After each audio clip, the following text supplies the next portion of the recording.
This hearing of the Senate Appropriations Committee will please come to order. We are here today to discuss the U.S.-China relationship and the investments that we need to keep our nation secure, competitive, and strong, and maintain our leadership on the world stage. And let me make clear from the outset, when we talk about competing against China and countering Chinese influence, we're talking about competing against its government, not the Chinese people or the millions of Chinese Americans who help make our country great. I'm glad to have Secretaries Austin, Blinken, and Raimondo here to discuss the all-of-government approach we need to meet this challenge. And as this is our first full committee hearing, I do want to thank Vice Chair Collins, as well as our chairs and ranking members, Tester, Coons, Shaheen, Graham, and Moran, for working with us on this topic that I know every one of our members cares about. And I'd like to thank all of my colleagues for their work in the recent weeks to jumpstart our appropriations process and hold more than 30 very substantive hearings on President Biden's budget request and critical issues. We have made important progress, but I hope we can keep things on track and mark up our bills soon. Vice Chair Collins and I had hoped that this Thursday would be our first full committee markup. She and I are working very hard and will update all of our committee members on when we expect to have our first markup in the June work period. This week in the House, they are getting ready to mark up their own appropriations bills. It is my goal, and I know the goal of Senator Collins, to be marking up in a similar time frame. What every member in this room knows, too, is that the Senate must have its voice heard in this process. To that end, this committee has received critical input from nearly all 100 senators to inform our work as we craft our spending bills that meet our nation's needs. We owe it to our colleagues and our communities, and most of all, our constituents, to put forward the shared priorities of this chamber in a slate of bipartisan spending bills. And this hearing offers a valuable opportunity to go in depth on one of those shared priorities, making the investments that our nation needs to stay ahead of the Chinese government and other competitors who are doing everything they can to try and overtake America economically, militarily, and on the world stage. As I have said throughout our subcommittee hearings, keeping our country safe and competitive is not just about defense spending. Keeping our country safe means investing in diplomacy and development to counter political and economic coercion, to promote stability, to stand up to autocrats, to support our allies, and advance our global leadership instead of ceding ground to the governments of China and Russia. Keeping our communities safe means funding to stop deadly fentanyl from crossing our borders and dangerous cyber attacks that can decimate our infrastructure, our schools, our hospitals, and more. And it means funding to make sure our supply chains for drugs, food, baby formula, and more are safe, are stable, and not dependent on the whims of Beijing and others. And when it comes to keeping our competitive edge on the world stage, that means investing in American innovation with funding for R&D, advanced manufacturing like we passed in the CHIPS and Science Act, clean energy jobs, cutting-edge biomedical research, emerging technologies like AI, and more. It means investing in our economy at every level, supporting our farmers and small businesses, maintaining our ports and our railways and other infrastructure that we need for trade, strengthening and expanding our trade partnerships so we can sell American goods across the world, protecting our intellectual property, and of course, we cannot be competitive with the Chinese government if we are not investing in the backbone of our economy, our working families. We cannot compete without investing in high-quality public schools for our kids. We cannot compete without investing in higher education and workforce programs that help key industries find the workers that they need. And we're stunning the efforts to rebuild American manufacturing and so many other sectors of our economy if we refuse to tackle the child care crisis that is keeping parents out of the workforce. And not only are these issues as important as our defense investments, they are connected. Make no mistake, China is pressing forward with an aggressive modernization and expansion of their military capabilities. As such, there are certain investments we absolutely must make to strengthen our own defensive and deterrence capabilities. The President's budget requests the largest ever amount of funding for the Pacific Deterrence Initiative, and that is critical. We need to ensure the military has the resources it needs to stay ahead of China's military modernization, strengthen logistical preparedness, and expand cyber capabilities and more. However, as the Secretary of Defense has said repeatedly, keeping our nation safe requires a whole-of-government approach. After all, our weapons need chips. So making them ourselves and working with like-minded partners to secure our supply chains is a matter of national security. And this is key.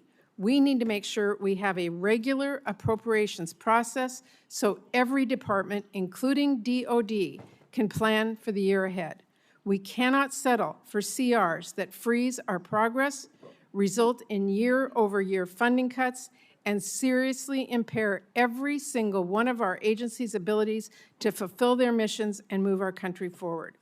The Chinese Communist Party doesn't govern by CRs, and they don't govern by cuts, and we can't either, which is why it's been so important to me, and I know Senator Collins and many others, to make sure we meet this moment, do our jobs, and get our bipartisan funding bills passed in a timely way.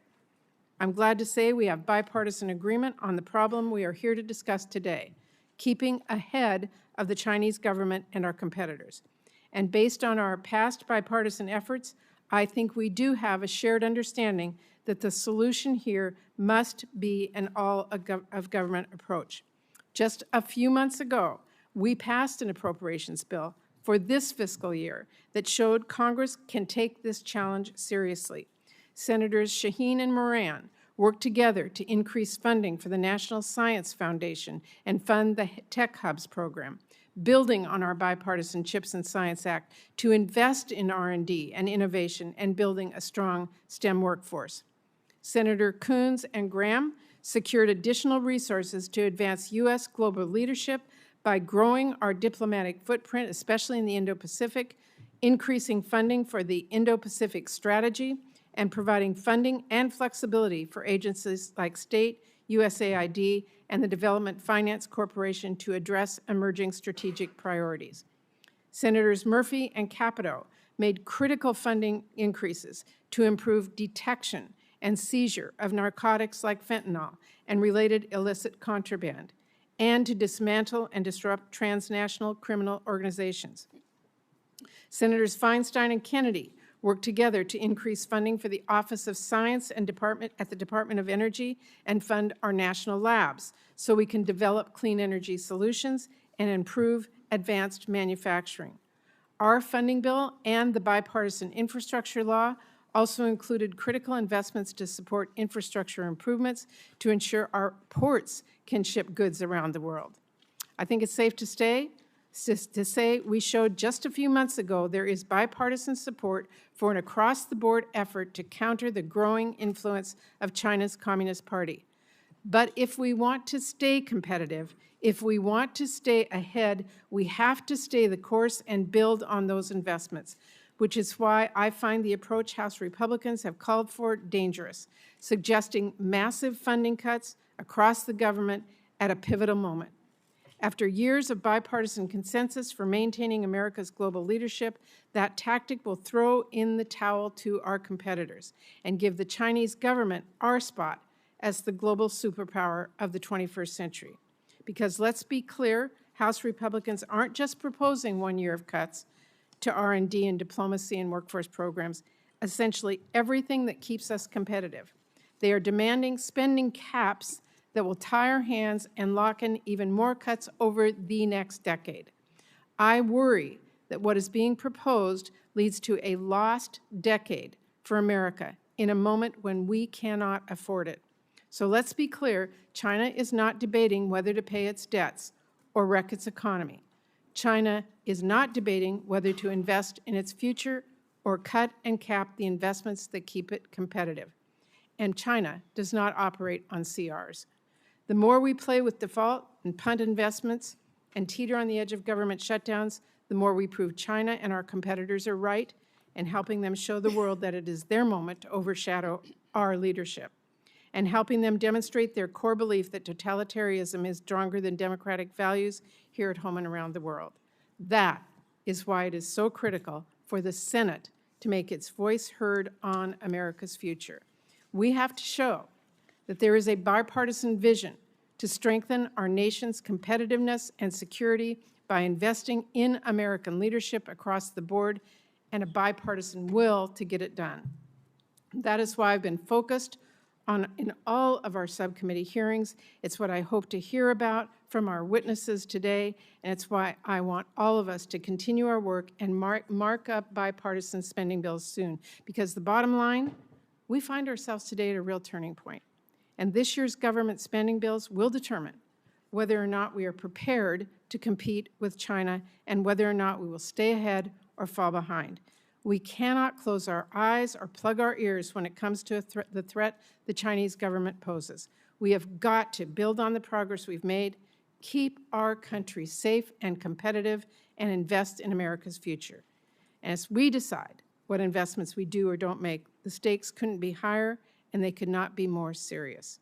So I want to thank everyone who's here today, thank our witnesses. We look forward to hearing your testimony today, and I will turn it over to Vice Chair Collins for her opening statement. Chair Murray, thank you so much for holding this important hearing.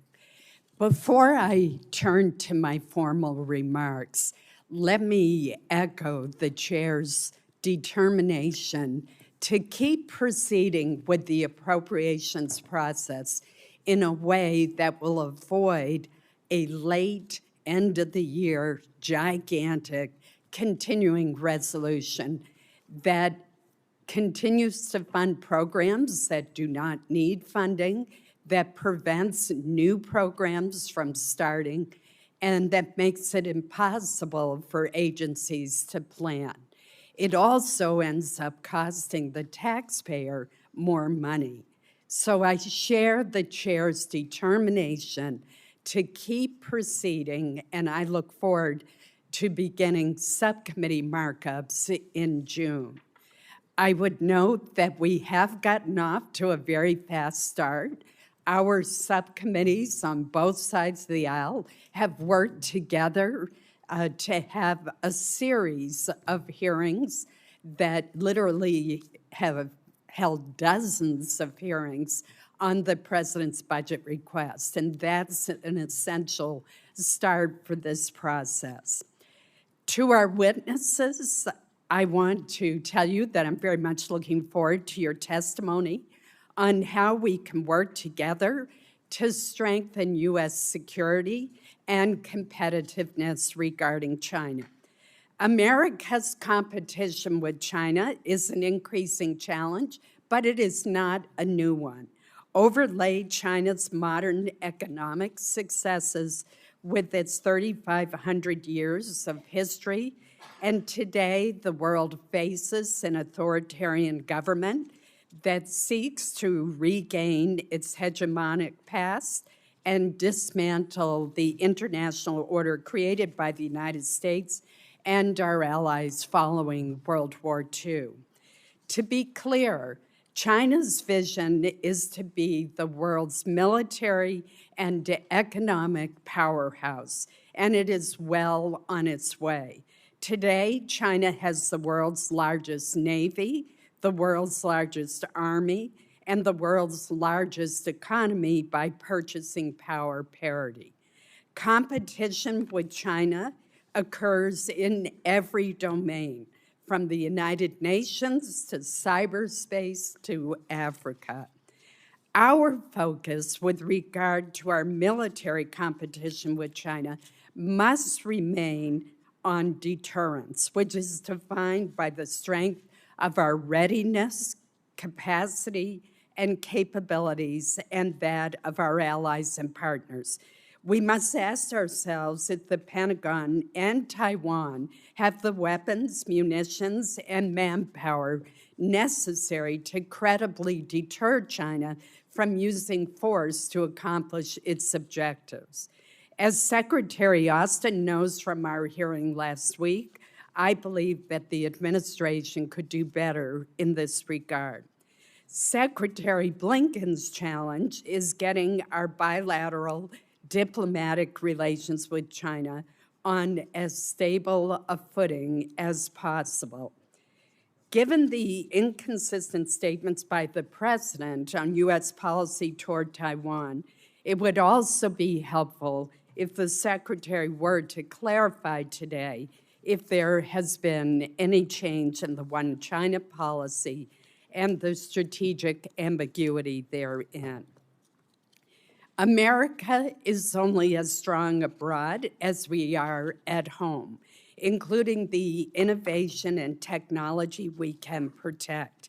I hope today that Secretary Raimondo will give us an update on efforts to prevent the theft of intellectual property, to bolster U.S. leadership in advanced technologies, and to impede China from exploiting American technologies to advance its military interests.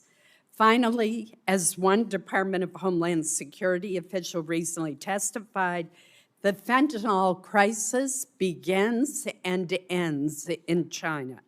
Many precursor chemicals originate in China, and Chinese criminal organizations launder the drug cartel's money and source the pill pressers that facilitate the distribution of this deadly poison. Just last month, employees at a restaurant in Auburn, Maine, opened a crate expecting to find mugs that they had ordered. Instead, they found 14 kilograms of fentanyl. That is enough to kill 5 times the population of the entire state of Maine. Thankfully, the employees called local law enforcement who seized the fentanyl, undoubtedly saving many lives. Addressing the fentanyl crisis must be at the top of this administration's agenda with China. Again, I look forward to discussing these significant issues with our witnesses this afternoon. Thank you. Thank you, Vice Chair Collins. I will now briefly introduce today's witnesses and move to testimony. I'm very pleased again to welcome Secretary of Defense Lloyd Austin, Secretary of State Antony Blinken, and Secretary of Commerce Gina Raimondo. I'm grateful to all 3 of our witnesses for the work they do every day to keep our communities safe and help us stay competitive. And I want to thank each one of you for taking time today to be with us and to answer our questions. We will now move to opening remarks, and Secretary Austin, I will begin with you. Chair Murray, Vice Chair Collins, members of the committee, thanks for the opportunity to testify about America's strategic competition with the People's Republic of China. I'm glad to be joined by Secretary Blinken and Secretary Raimondo. We rely on each other every day because to compete and succeed, we must use all of the tools of American power. And I'm grateful to Congress for recognizing the urgency of the China challenge and taking bipartisan action to meet it. I'd like to underscore 5 key points today about how the Department of Defense is tackling the security challenge of the PRC in lockstep with our partners across the administration, around the world, and here in Congress. First, we're focusing the entire department on continuing to outpace the PRC. As the President's National Security Strategy notes, the PRC is our only competitor with both the intent and increasingly the capacity to reshape the international system to suit its autocratic preferences. Beijing has increased its bullying and provocations in the Indo-Pacific. It's embarked upon an historic military buildup, including in space and cyberspace. Of course, war is neither imminent nor inevitable, but we must face up to the PRC's growing assertiveness. The department's mission is clear: to deter aggression that threatens our vital national interests. So we're investing more than ever in a formidable, innovative fighting force and a more resilient force posture in the Indo-Pacific. Our budget includes a 40% increase over last year's request for the Pacific Deterrent Initiative to an all-time high of $9.1 billion. We're delivering critical capabilities through more agile approaches to testing and acquisition. And we're developing novel operational concepts for how we employ the joint force. Our National Defense Strategy calls the PRC our pacing challenge. And we chose the word challenge carefully. The United States does not seek confrontation, conflict, or a new Cold War. But America has never shied away from competition, and we're working with both our rivals and our friends to strengthen the guardrails against conflict. To prevail in strategic competition, we must work together as one team. And that's my second point. That demands even closer cooperation with our colleagues at Department of State, Commerce, and elsewhere. We work with the Department of State to help prevent conflicts from breaking out in the first place. We protect the free and open trade lanes that drive the world economy, and we're supporting the Department of Commerce's leading role in implementing the CHIPS and Science Act. And we work closely with Commerce to advance our technological advantages. Third, we're determined to keep the Indo-Pacific free and open.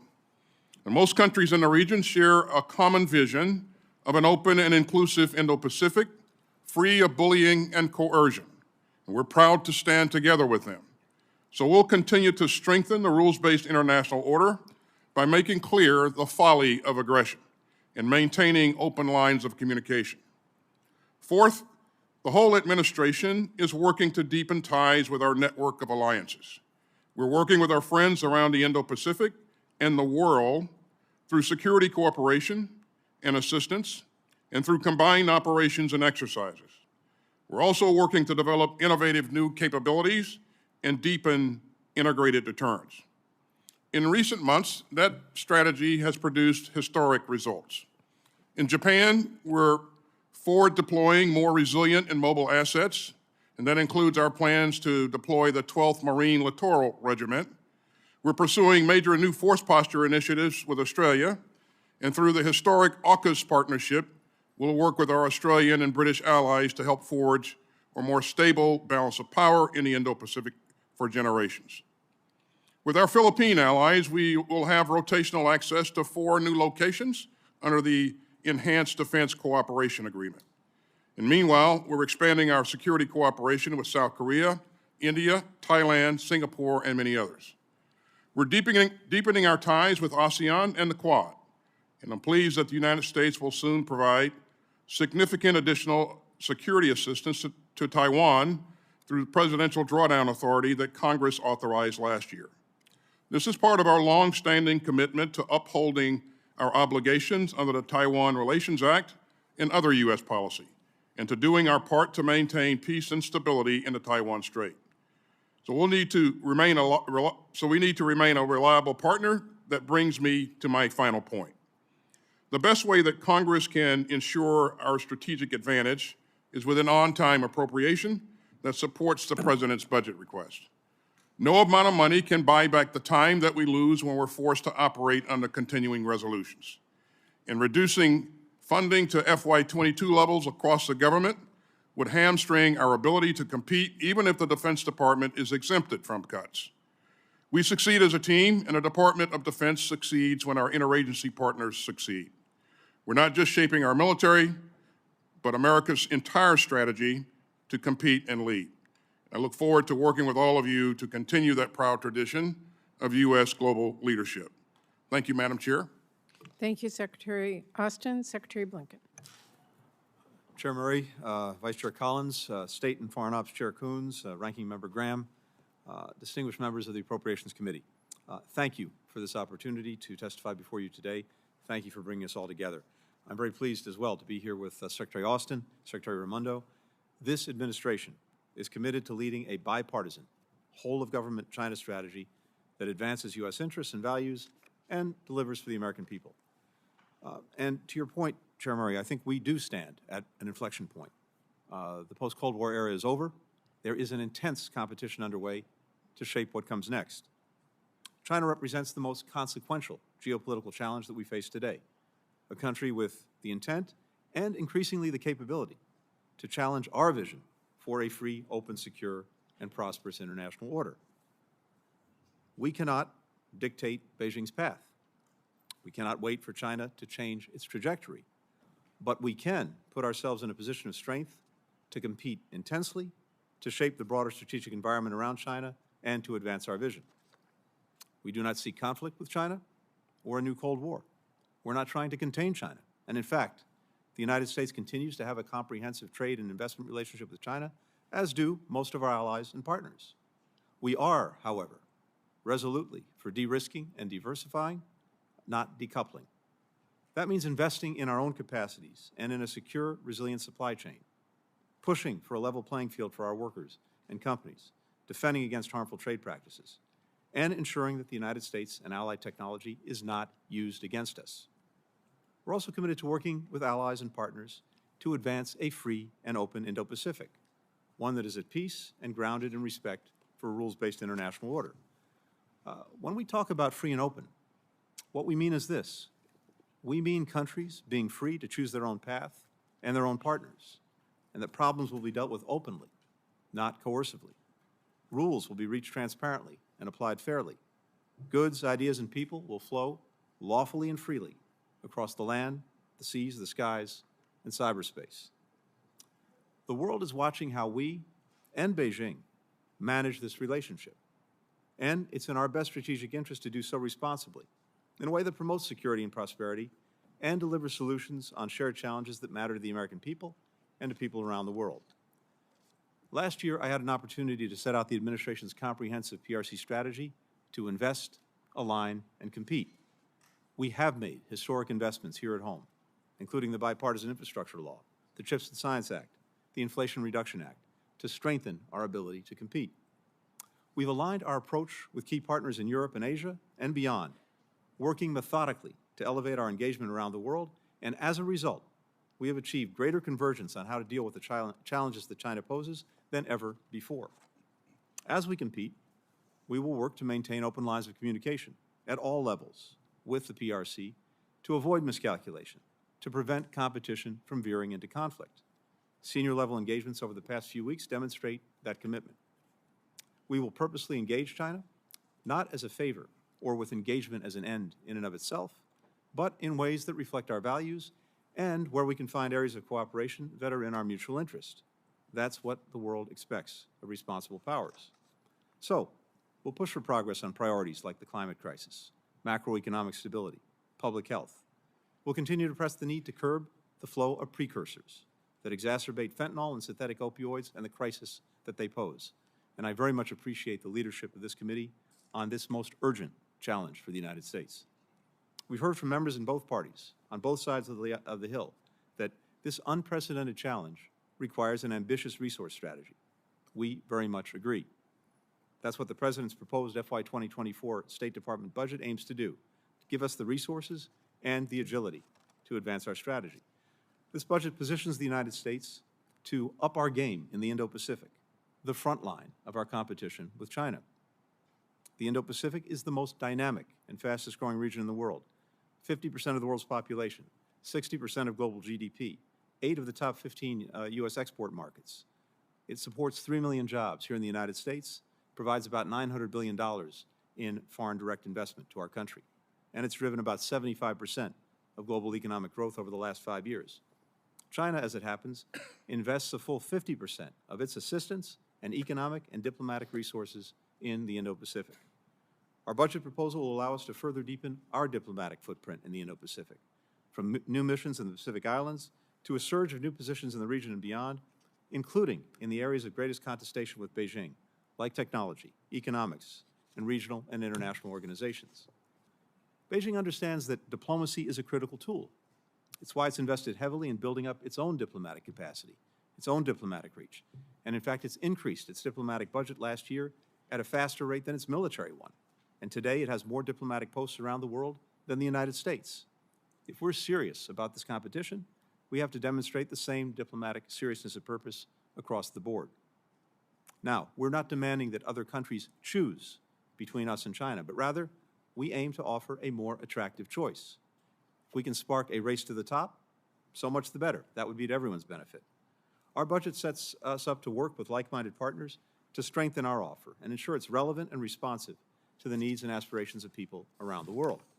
That's why the budget includes $2 billion in new investments in high-quality, sustainable infrastructure rather than low-quality, opaque, extractive projects that leave countries mired in debt. It would invest $2 billion to bolster Indo-Pacific economies and help the United States compete in areas where the PRC currently dominates and in key priorities for the region, including maritime security, disease surveillance, clean energy, digital technology, undersea communications cables, critical mineral mining. And it contains over $7 billion to extend our economic engagement with the freely associated states via the Compacts of Free Association. That's a critical component of our Indo-Pacific and national security strategy. Altogether, these funding streams ensure that we can meet a generational challenge and demonstrate our long-term commitment on issues that matter most to key countries in the region so that the United States remains the partner of choice. During this decisive decade, our efforts and investments, together with our partners, will determine whether we succeed in advancing our shared affirmative vision for the international system or whether the PRC can erode or replace the global rules and norms that guarantee peace, security, and stability in the world. I'm grateful for this committee's partnership to sustain the resources and policies required by this challenge, and very much look forward to taking your questions. Thank you. Thank you, Secretary Blinken. Secretary Raimondo. Good afternoon. Good afternoon, Chair Murray, Vice Chair Collins, and members of the committee. It is my pleasure to be here with you, with my colleagues, to have this opportunity to discuss President Biden's fiscal year 2024 budget request and our work as a whole-of-government approach to protect America's national and economic security and promote our competitiveness in the face of the very real and increasingly significant challenges from China. As has been said by my colleagues and by Senator Murray and Senator Collins, competing with China requires everyone on the field operating as a whole of government and working in a bipartisan way with Congress. It requires the use of the full extent of our economic, diplomatic, and military tools. And I am so honored to be here with my colleagues in doing this work together. And I look forward to working with you on a bipartisan basis with the Senate as you develop additional legislation building on the CHIPS and Science Act to ensure that we can compete and secure our economic future. The Commerce Department, in partnership with you, is leading the way on a bold domestic agenda, bringing advanced manufacturing and critical industries back to the United States. And at the same time, we have never been more aggressive in using our department's tools to address the threats from China.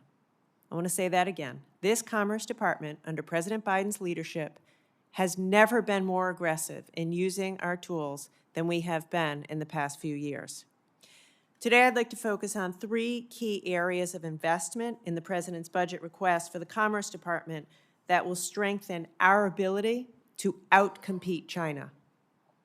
First, this budget makes strategic investments in innovation, manufacturing, and supply chains.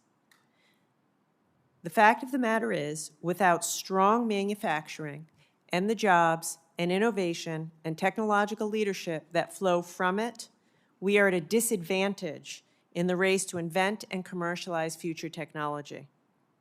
The numbers are in my written statement, but the budget supports funding for the National Institute of Standards and Technology, including the Manufacturing Extension Partnership and the International Trade Administration, which will improve American manufacturing capabilities, strengthen our supply chains, and improve our export capacity. Additionally, as has been mentioned today, thanks to the CHIPS and Science Act, the Department is investing over $50 billion to strengthen, revitalize, and reshore domestic semiconductor manufacturing capacity and, critically, research and development. These investments, along with the Department's new Tech Hubs initiative, which just on Friday released its first funding opportunity, will supercharge tech ecosystems all across this country and are absolutely crucial investments in order for us to compete and outcompete China. Second, the budget includes funding for the Bureau of Industry and Security to continue activities that strengthen U.S. national security, foreign policy, and our economy. Through our strategic use of export controls, including unprecedented restrictions imposed last October on China's access to advanced computing chips and semiconductor manufacturing equipment, BIS is preventing the use of U.S. technologies that enable China's military modernization, their human rights abuses, and other activities that are contrary to the United States national security and foreign policy interests. Currently, there are over 2,400 entities on the entity list that face restrictions on export controls. China and Russia represent the top two.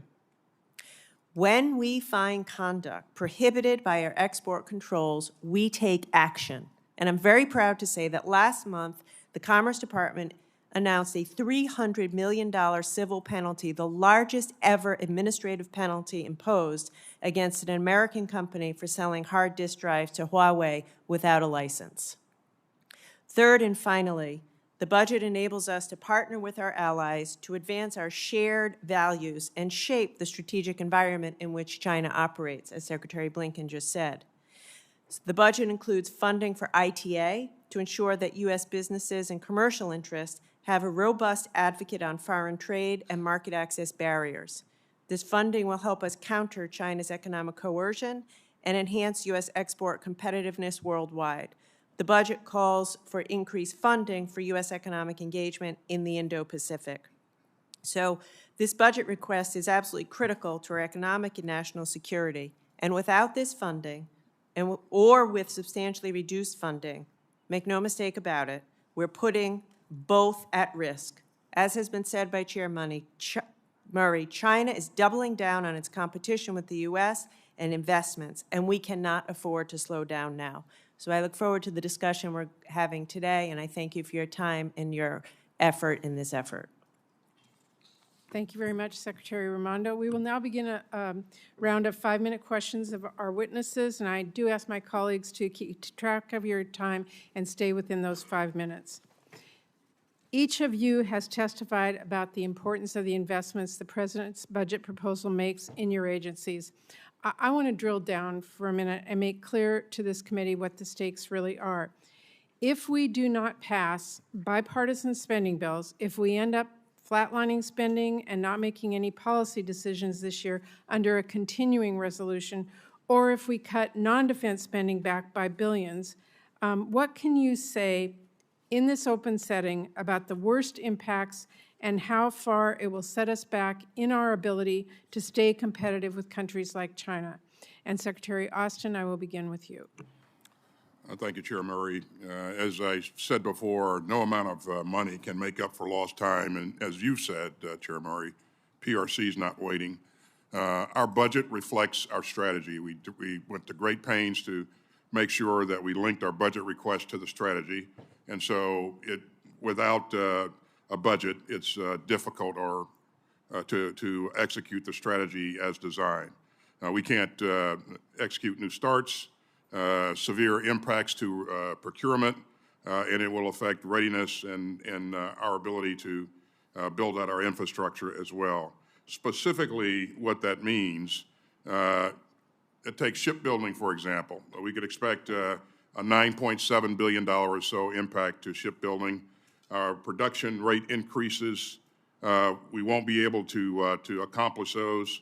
We won't be able to award the second a contract for the second Columbia-class submarine. We won't be able to start the production on the Virginia-class submarines. It will delay our ability to get the critical munitions that we need for ourselves and also to support our allies and partners as well. Munitions like Gimlers, Tomahawks, and AMRAAMs and Mark 48 torpedoes, just to name a few things, Chair. And again, the list is pretty extensive. Thank you. Secretary Blinken?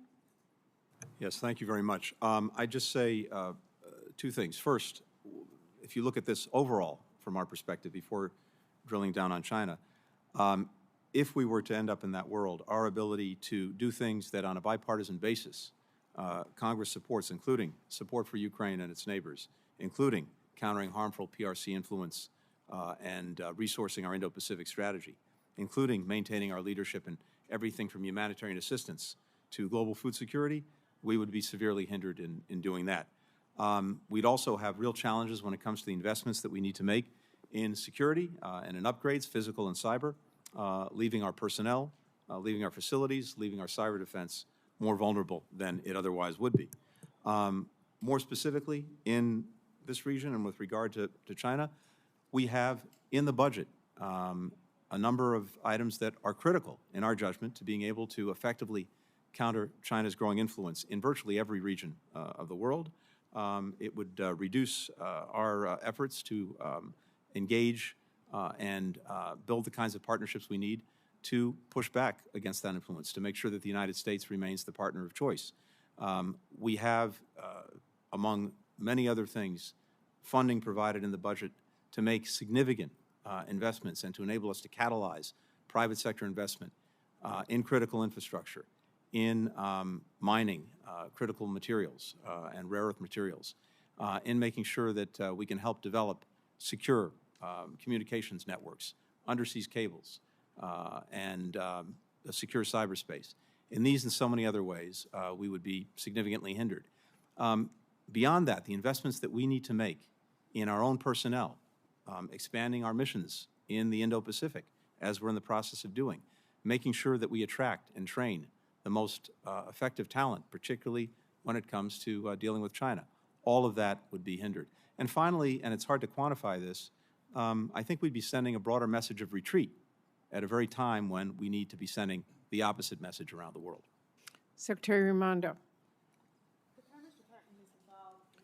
You want to turn on your... Excuse me. Can you hear me? Yes. The Commerce Department is involved in both our offensive strategy, which is to say investing, and our defensive strategy, which is to say protecting our technology. So I'd like to very quickly highlight 3 ways that we would be very significantly impaired in our ability to meet the China challenge. First, BIS. So if we were to go back to 2022 levels, that would be about 125 fewer people in BIS. That's 125 fewer people to do end-use checks around export controls. Last year, we did 1,100 end-use checks in 54 countries, the vast majority related to China. With 125 fewer people, we would not be able to do all we do, and U.S. technology would get into the hands of malign actors in China. ITA, we have foreign commercial service officers in 79 countries all over the world. We would have to cut at a time when China is expanding. We wouldn't be present in Africa and South America, in the Indo-Pacific, in the way that we want to be. And finally, as it relates to investment, as you said, Senator Murray, we need to invest. NIST has the federal government's smartest minds around artificial intelligence and cyber. We need to be investing in that. We currently have a $1 billion backlog of deferred maintenance at NIST.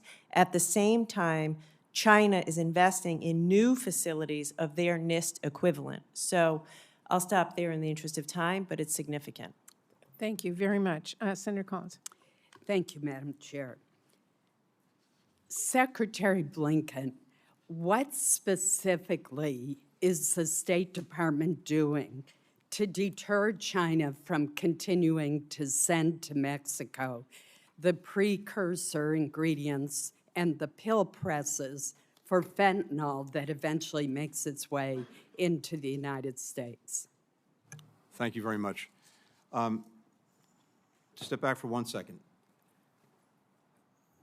In 2019, China agreed to schedule fentanyl and fentanyl-related substances. The positive development there was that the export of fentanyl itself to the United States more or less ended. However, what emerged in its place is exactly what you've described, and that is the fabrication of precursor chemicals, many, if not all of them, perfectly illicit, but then illegally diverted to the production of fentanyl, often made in Mexico and then, as you know, shipped into the United States.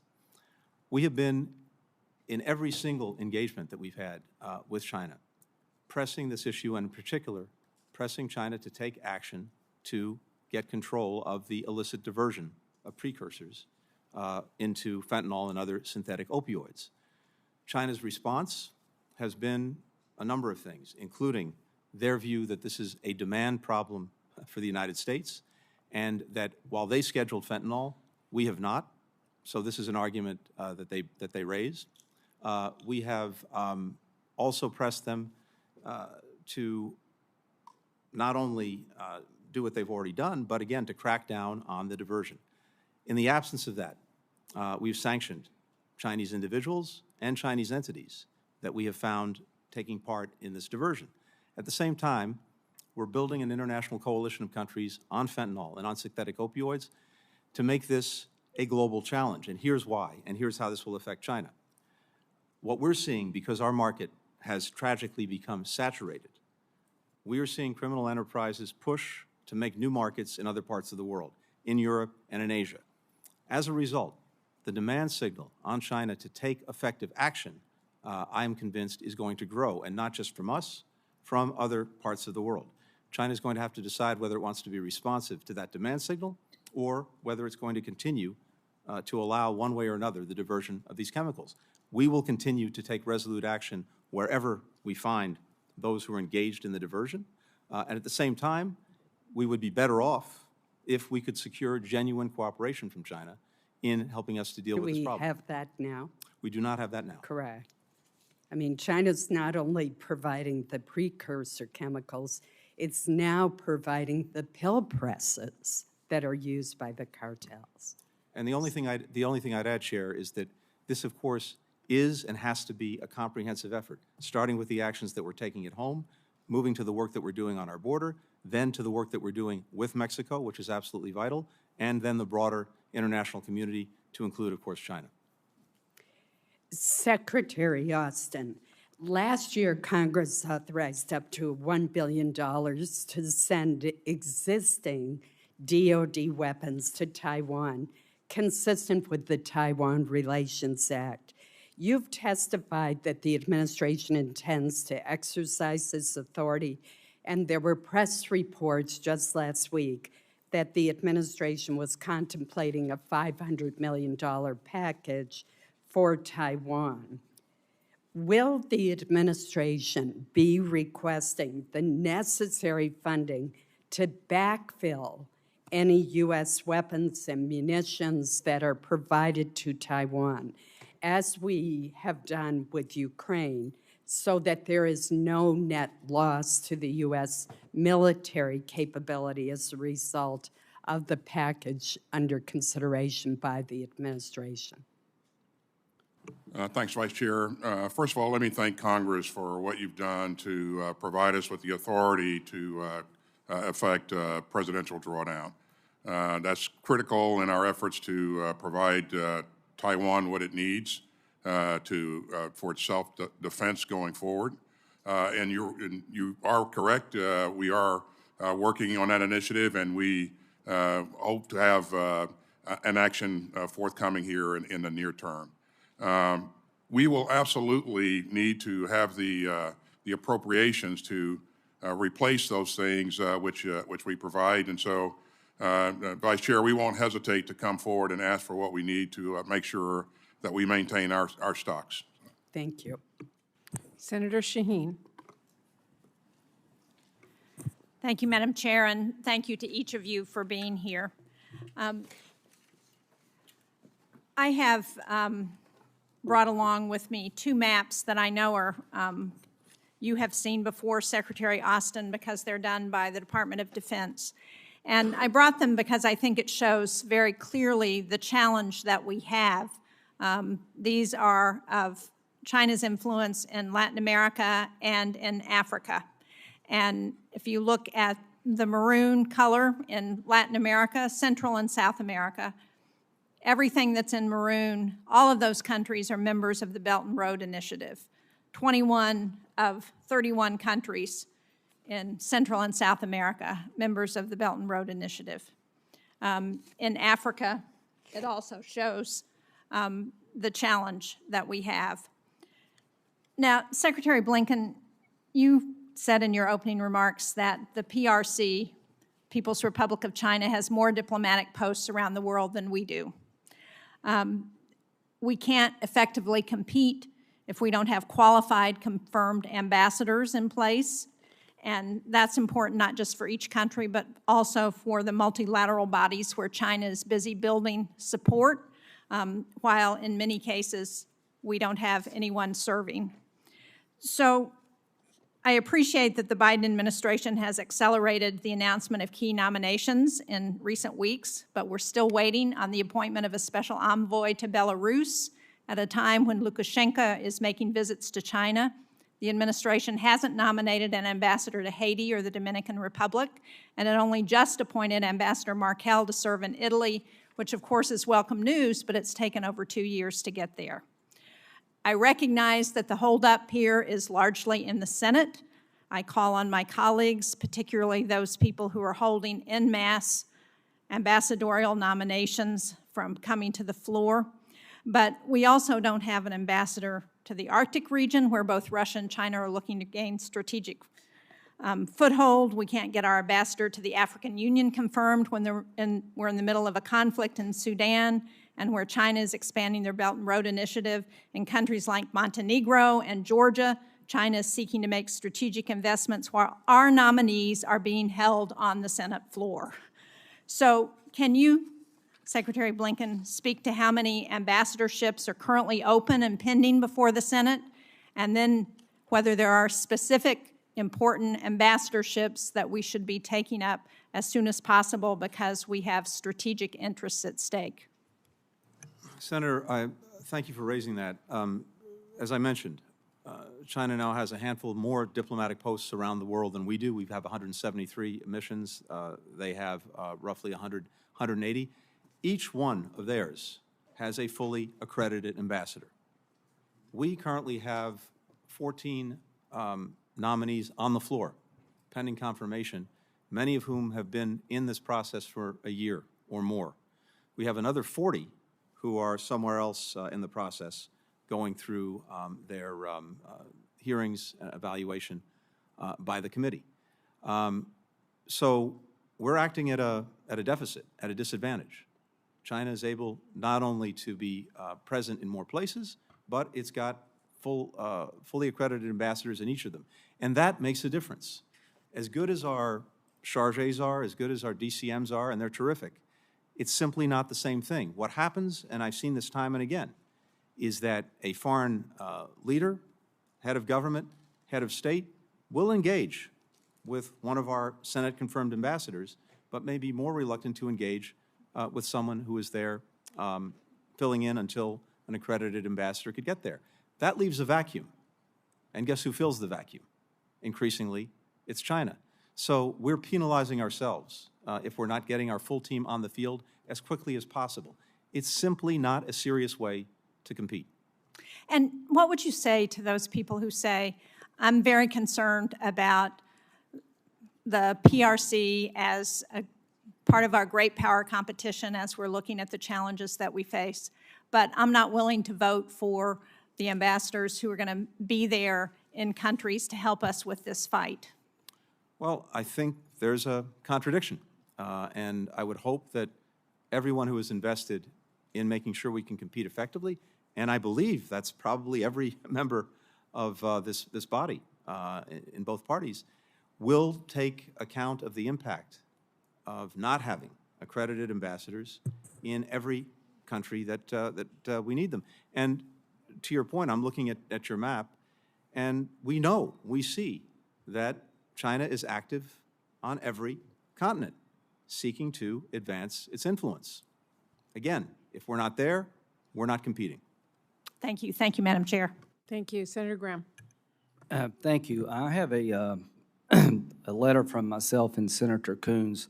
I'd like to introduce in the record about what our subcommittee's done to deal with the China problem. Without objection. Thank you. Secretary Austin, I've been telling my constituents in South Carolina that if we fold in Ukraine and let Putin have his way with the Ukraine, China's more likely to invade Taiwan. Do you agree with that? I agree, Senator, and not only China, but we'll see other bad actors around the world try to do the same. I couldn't agree with you more. So how we deal with other bad actors in the world matters. Do you believe our disastrous withdrawal from Afghanistan emboldened our enemies, Secretary Austin? Senator, as you know, there were three things that happened in Afghanistan. I don't have time for three things. Do you believe it emboldened our enemies? And if you don't, you've missed a lot. I don't, Senator. Okay, good. Well, you've missed a lot. Secretary Blinken, you said a couple of months ago that China was on the verge of supplying lethal aid to Russia. Was that accurate when you said it? It was, Senator. Okay. We all agree we want China not to help Russia, right? Here's an idea. 100 U.S. senators recommended to you that we declare Russia a state sponsor of terrorism to deter people like China from giving them weapons. Here we are, months later, and nothing's happened. And, Ms. Secretary, I like you a lot, but you're never going to designate Russia a state sponsor of terrorism, are you? Never say never. Well, I can pretty well say China sees all talk here.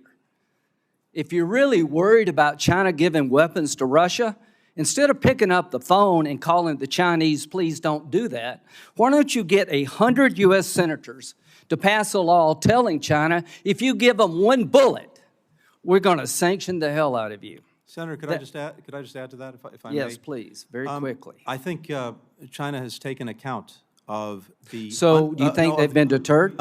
Of the unprecedented sanctions and export controls that we have wielded against Russia. So you think making Russia a state sponsor of terrorism would not send a stronger signal to China, don't help the Russians? I think the authorities that we have and we've used, which accomplish wow, the same I thing, just have been can't- very effective. Okay, and let's send go- a clear message to China Yeah, let's as well. go to Iran. Is Iran a state sponsor of terrorism under U.S. law? Madam Secretary. Sorry. Yes, I believe it is. Okay, they're sanctioned to the hilt, right? Yes. Okay, do you realize that Iran's oil revenue went up 20% last month? I know it's gone up. If Yeah, you it's say gone up 20% every month. Why? Because of China. So this idea that we have a strong China policy is a bunch of crap. It's not the budget will deter China. It's our will to take on people like China. So I think we're in a real world of hurt. Let's talk about the Navy. You know, the chairman criticized the House budget proposal. I, quite frankly, understand some of your concerns. A CR would be disastrous, I agree. Secretary Austin, the CNO of the Navy, said we needed 373 manned ships and 150 unmanned ships to deal with the threats we face. Are you aware of that? I'm aware that he said that we will. Would you agree with him? I agree with the plan that the Navy has outlined. Okay. Well, here's what the Navy said. For us to get 373 ships, what we need, I would think the Navy is really important to deter China, that we'd have to spend 5% over inflation to reach that goal. Are you aware of the fact that the budget you proposed to this committee spends 1.7% under inflation? I am. It's under current rates, right? Okay, And you, well, I would say that you're never going to get to 373 ships if you got to spend 5% over inflation, and the budget is 1.7% below inflation. And here's what the committee needs to know. Under the budget proposed by the president, we go from 296 ships this year to 291 in FY28. China has 340 ships, and by 2025, they'll have 400, and we project by 2030, they'll have 440 ships. So we're not doing what we need to be doing to let China know we're serious about playing in their backyard.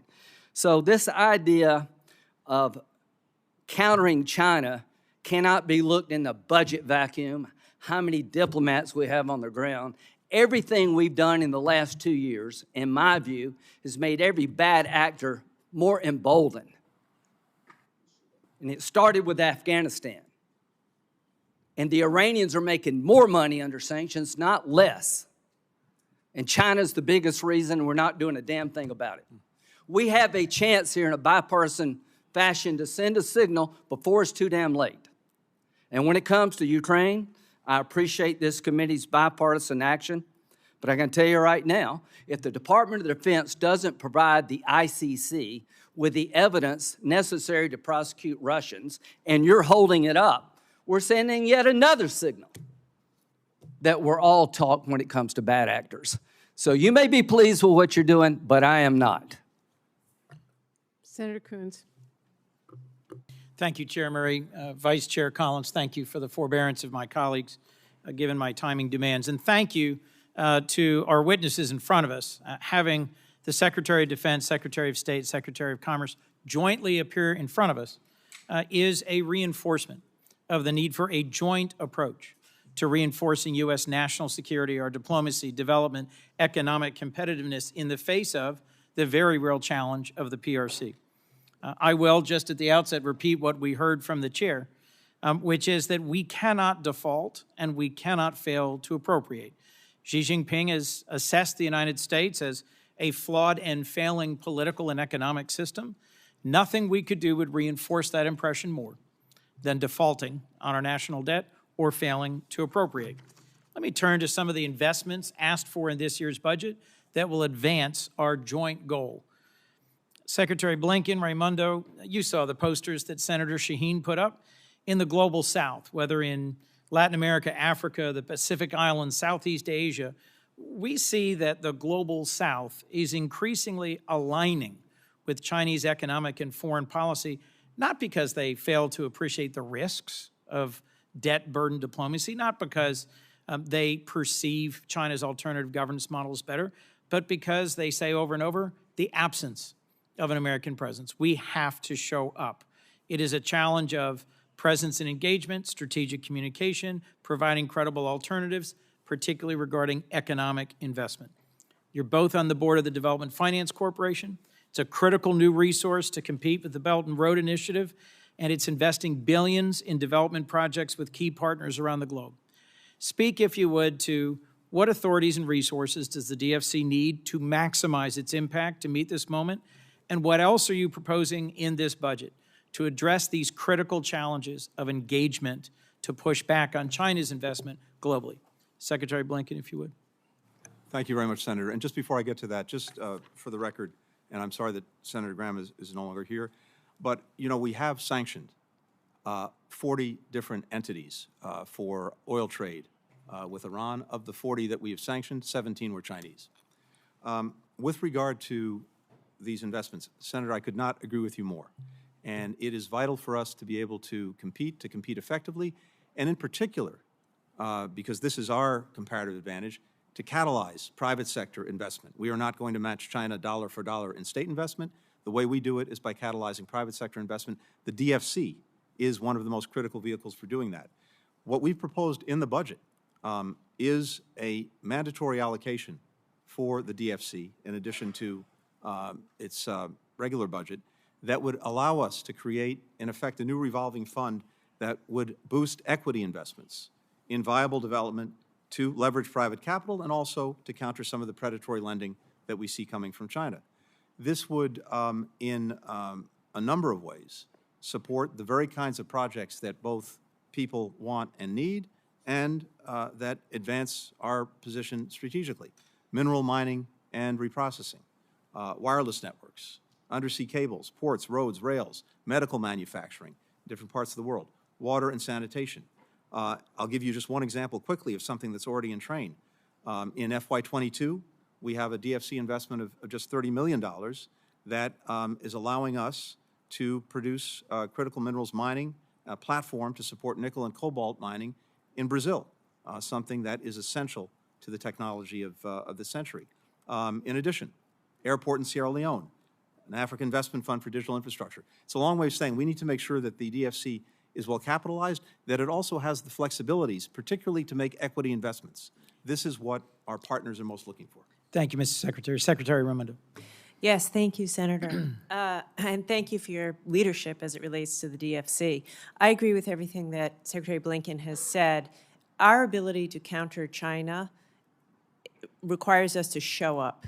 It requires us to show up in embassies, and it requires us to show up on the ground with money. And that includes U.S. private capital. And so the DFC, I would argue, plays a more important role now and in the years to come than it ever has. It is, as Secretary said, critical minerals, but it's also basic infrastructure. You know, basic investments in infrastructure, roads and bridges, clean energy, clean infrastructure. And the DFC can provide concessionary finance, for example, to draw forward a great deal of U.S. private capital. I can tell you this, in all of my travels, and I will be going this summer to Africa, in all of my travels, the United States is the source of choice over China. And the DFC, working with us, will help us to show up with the capital that's so sorely needed. Thank you both. Senator Moran. Senator Collins, thank you. Secretaries, thank you for being here. Let me start with Secretary Raimondo. Welcome back. You and I have had a chance to see some aviation and aerospace activities in our country. The RAND Corporation recently testified that for each 3 of the aviation categories, military, commercial, and general, the United States is ahead of China and competitive with or better than the rest of the world. However, and I quote, China continues to close the gap with the United States. Secretary Raimondo, aviation and aerospace plays a critical role in both our economic and national security.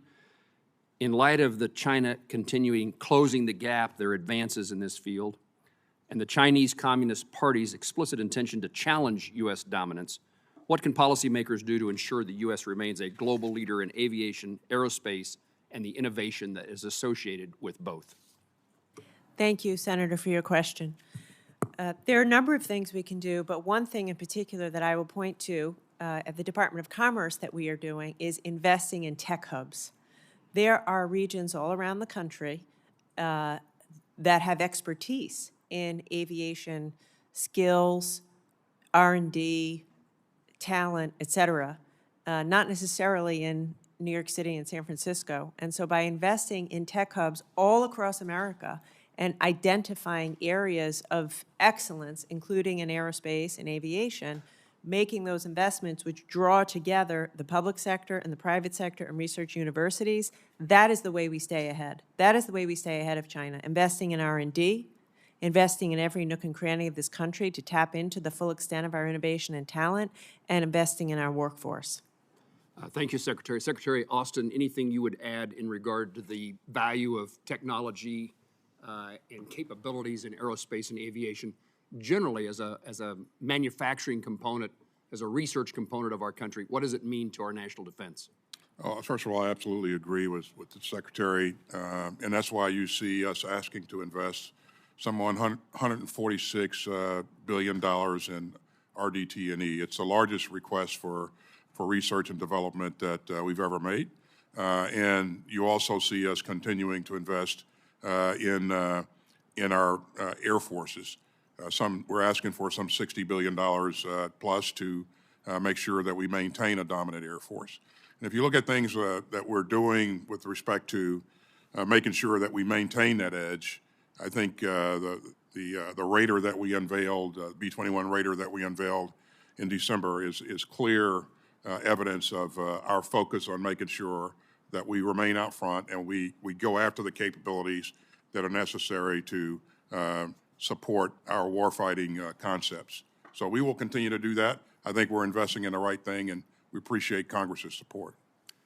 Secretary Blinken, during your Appropriations Subcommittee hearing, I asked you about trade and particularly the updated TPP agreement that we are not a part of.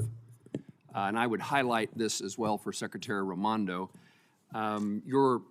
Your answer, I don't mean that you were cavalier in your answer, but your answer was in part, TPP was a good agreement, but we've moved on since then. The world has changed. And I took those words and researched what many countries are saying. In fact, they're asking us to engage in this trade agreement. Countries in the South Pacific, Australia, for example, Thailand. And I just would highlight again for both of you, Secretary Raimondo and Secretary Blinken, the importance of trade. We need the relationships that perhaps you've described using diplomacy and diplomats and State Department officials and relationships. But in my view, one of the pillars that's missing in this administration's efforts to connect the rest of the world and the United States together is trade agreements in which we are not negotiating and not pursuing. And I think it's a mistake for our country's economy, and I think it's a mistake for our country's national security. The rest of the world needs to see economic benefits by being aligned. And I can tell you China does an excellent job of demonstrating, at least up front, temporarily, what an ally and supporter they are of other countries' economies. Senator, I very much appreciate your perspective on this. Let me just say very quickly two things. First, some of the investments that we're talking about and the vehicles for those investments financed in the President's budget are actually critical to delivering what people are looking for and need in country after country around the world, and doing it in a way, as I said, that's a race to the top, not the race to the bottom that we sometimes see with investment coming from China. Second, we are very focused on putting in place and implementing the Indo-Pacific Economic Framework, or IPEF. We have 14 countries that have signed on to do that. It includes trade facilitation, particularly with regard to digital trade. It includes supply chain diversification and resilience. It includes work on a clean economy that many of these countries are looking for, including the financing, the development of such an economy, and it includes a pillar on combating corruption and other things that corrode the efforts to actually make trade investment work.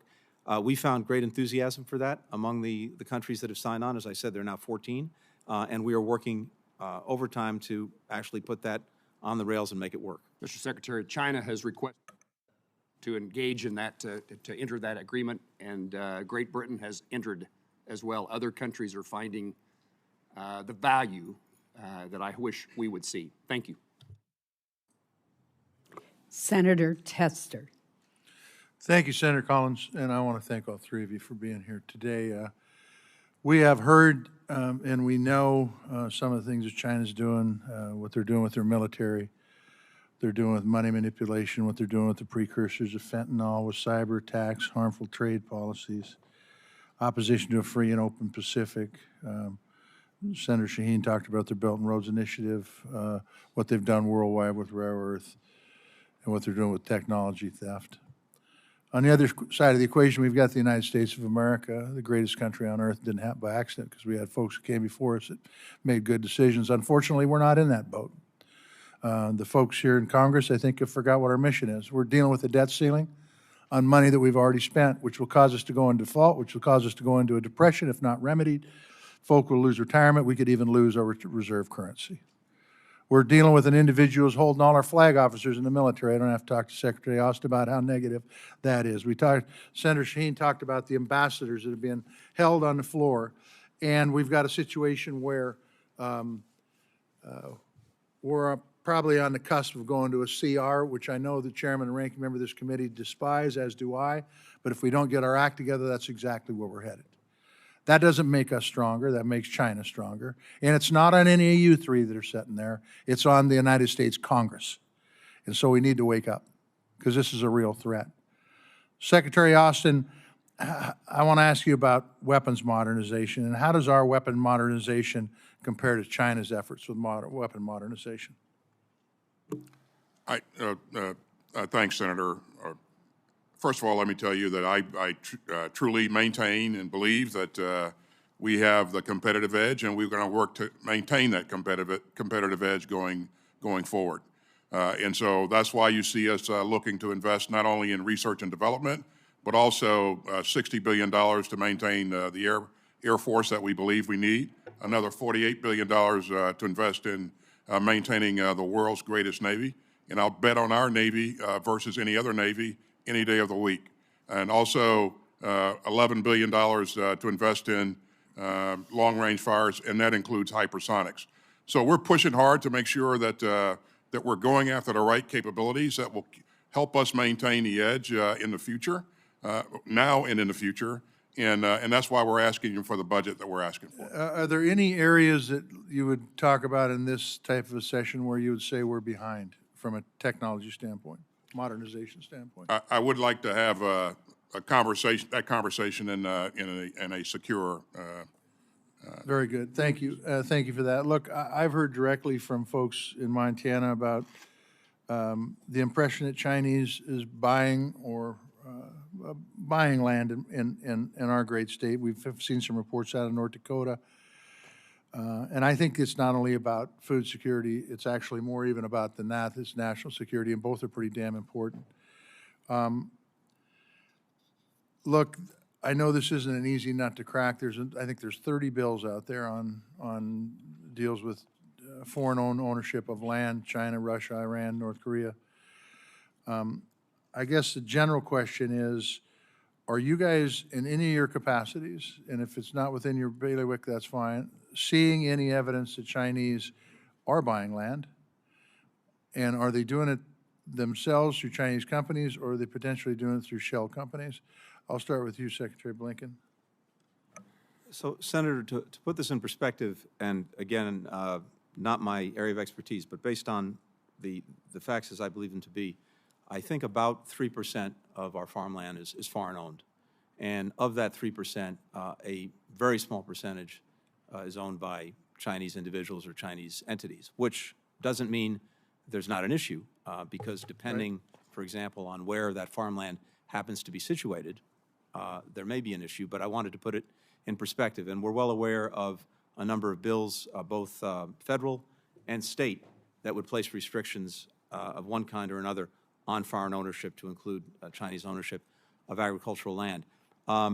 The Committee on Foreign Investment, CFIUS, Yes. looks, as you know, at anything that might involve a strategic investment that could pose a threat to our security.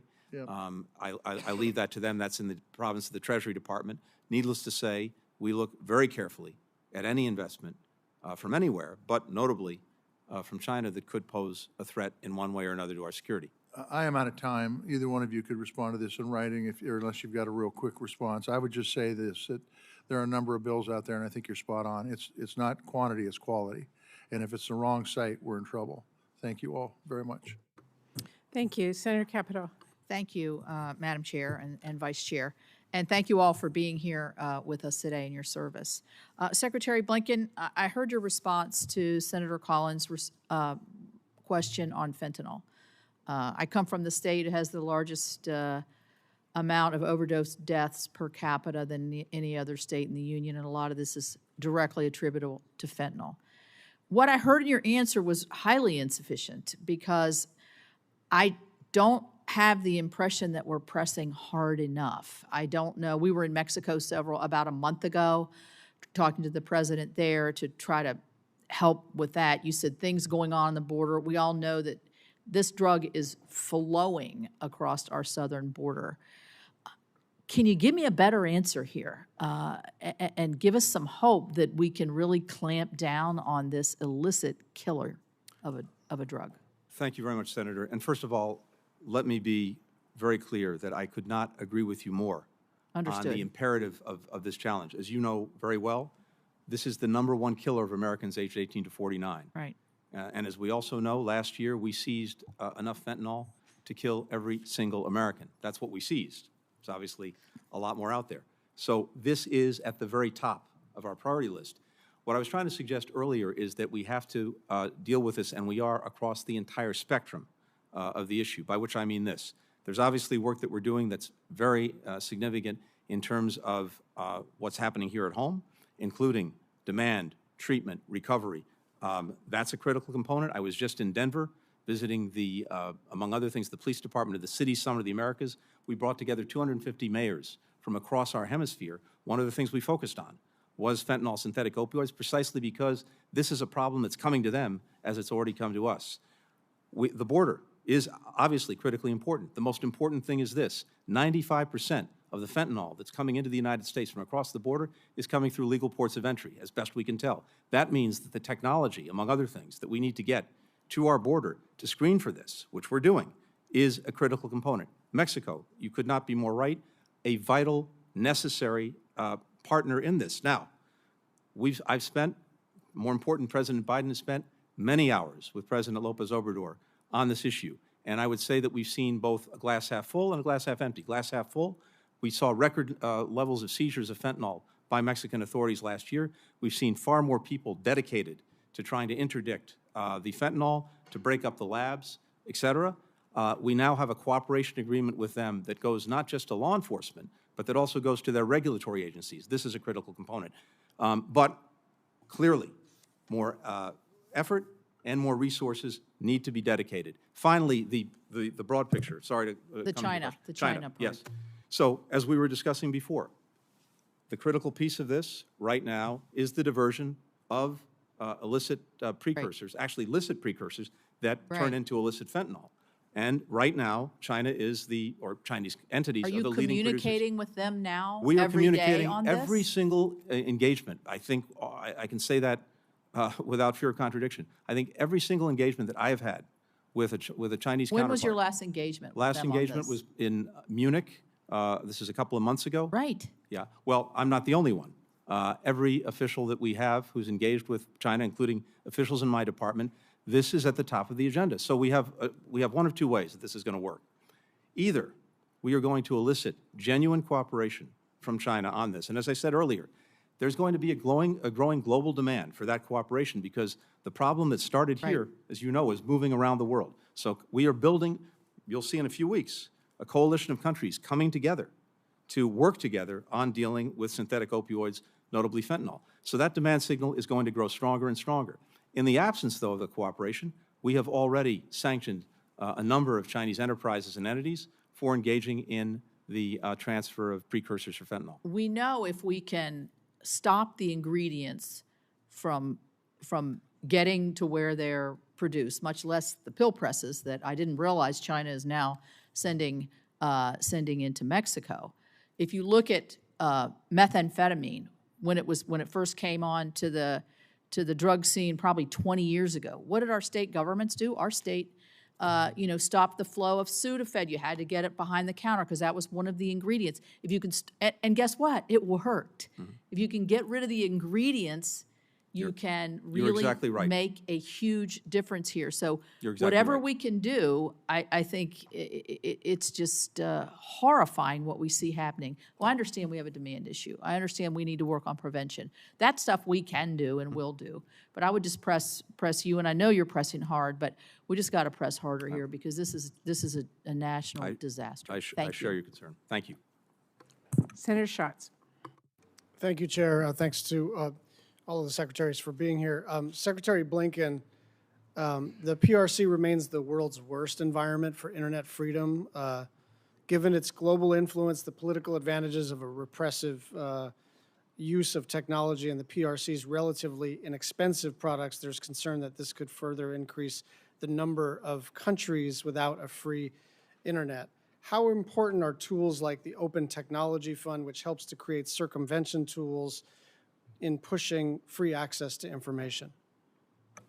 Senator, there are a number of things that are critical, and that's one of them, making sure that we're able to get in the hands of people, organizations around the world, the tools that we have and that are available to circumvent efforts to stifle their ability to communicate. It's something, by the way, that we've done in Iran since the protests broke out and the efforts were made to crack down on the ability of people to communicate. So these are vital tools, but there's an even bigger picture that I think is vital, and that is the competition that we're engaged in to see who is going to actually build the communications networks of the future, as well as the present. We have, across the board, countries that are investing in 5G. We want to make sure that they use, as we call it in this business, trusted vendors, not untrusted vendors. And our diplomacy has been intensely engaged in working with countries to do that. Part of that is getting countries to adopt investment screening mechanisms. We've had some success over the last couple of years in getting countries to do just that, to make sure that they have the tools to detect someone who's trying to make an investment in their country, including in critical technologies and communications infrastructure, whether that's someone or an entity that they can trust. So the macro picture is very important, and then individual technologies that we can help get into the hands of people to circumvent suppression are important as well. A couple of legislative matters I want you to comment on, please. I'll just give them to you both, although they're not particularly related. How important would it be if we were able to ratify the Law of the Sea Treaty? And as Ambassador Yoon hopefully lands these negotiations of the Compact of Free Association with our brothers and sisters in the Pacific Islands, I'm wondering if you can speak to the importance of implementing legislation and follow through with the COFA nations. Yeah, so on the latter, we've made very significant progress in getting in expanding and extending these agreements. They are vital to our Indo-Pacific strategy, vital to our overall national security strategy. As you know very well, these island nations in the North Pacific are basically what stands between us and the further reaches of the Pacific. We have long standing agreements with them. It would be vital to make sure that, having negotiated their extension, that we provide the resources necessary to do that. And law of the sea? And law of the sea, look, in my judgment, not being a part of that is a self-inflicted wound. We see again and again, country after country in Southeast Asia, pointing to the law of the sea to assert their maritime rights, as opposed to the rights that China's asserting that bear no relationship to the law.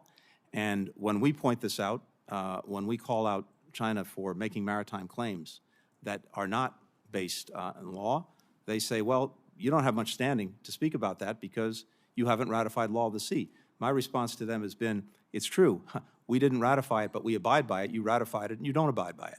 Nonetheless, it would be tremendously helpful. It's a good line. I think it's the best you can do, but I think right. the best we can do is to ratify the law of the sea. That's about right. Secretary Austin, could you take those two questions as well, the COFA question and the law of the sea?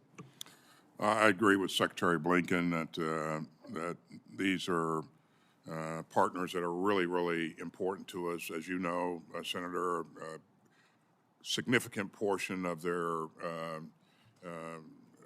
residents actually have served in the military or are serving in the military, so they're very, very supportive.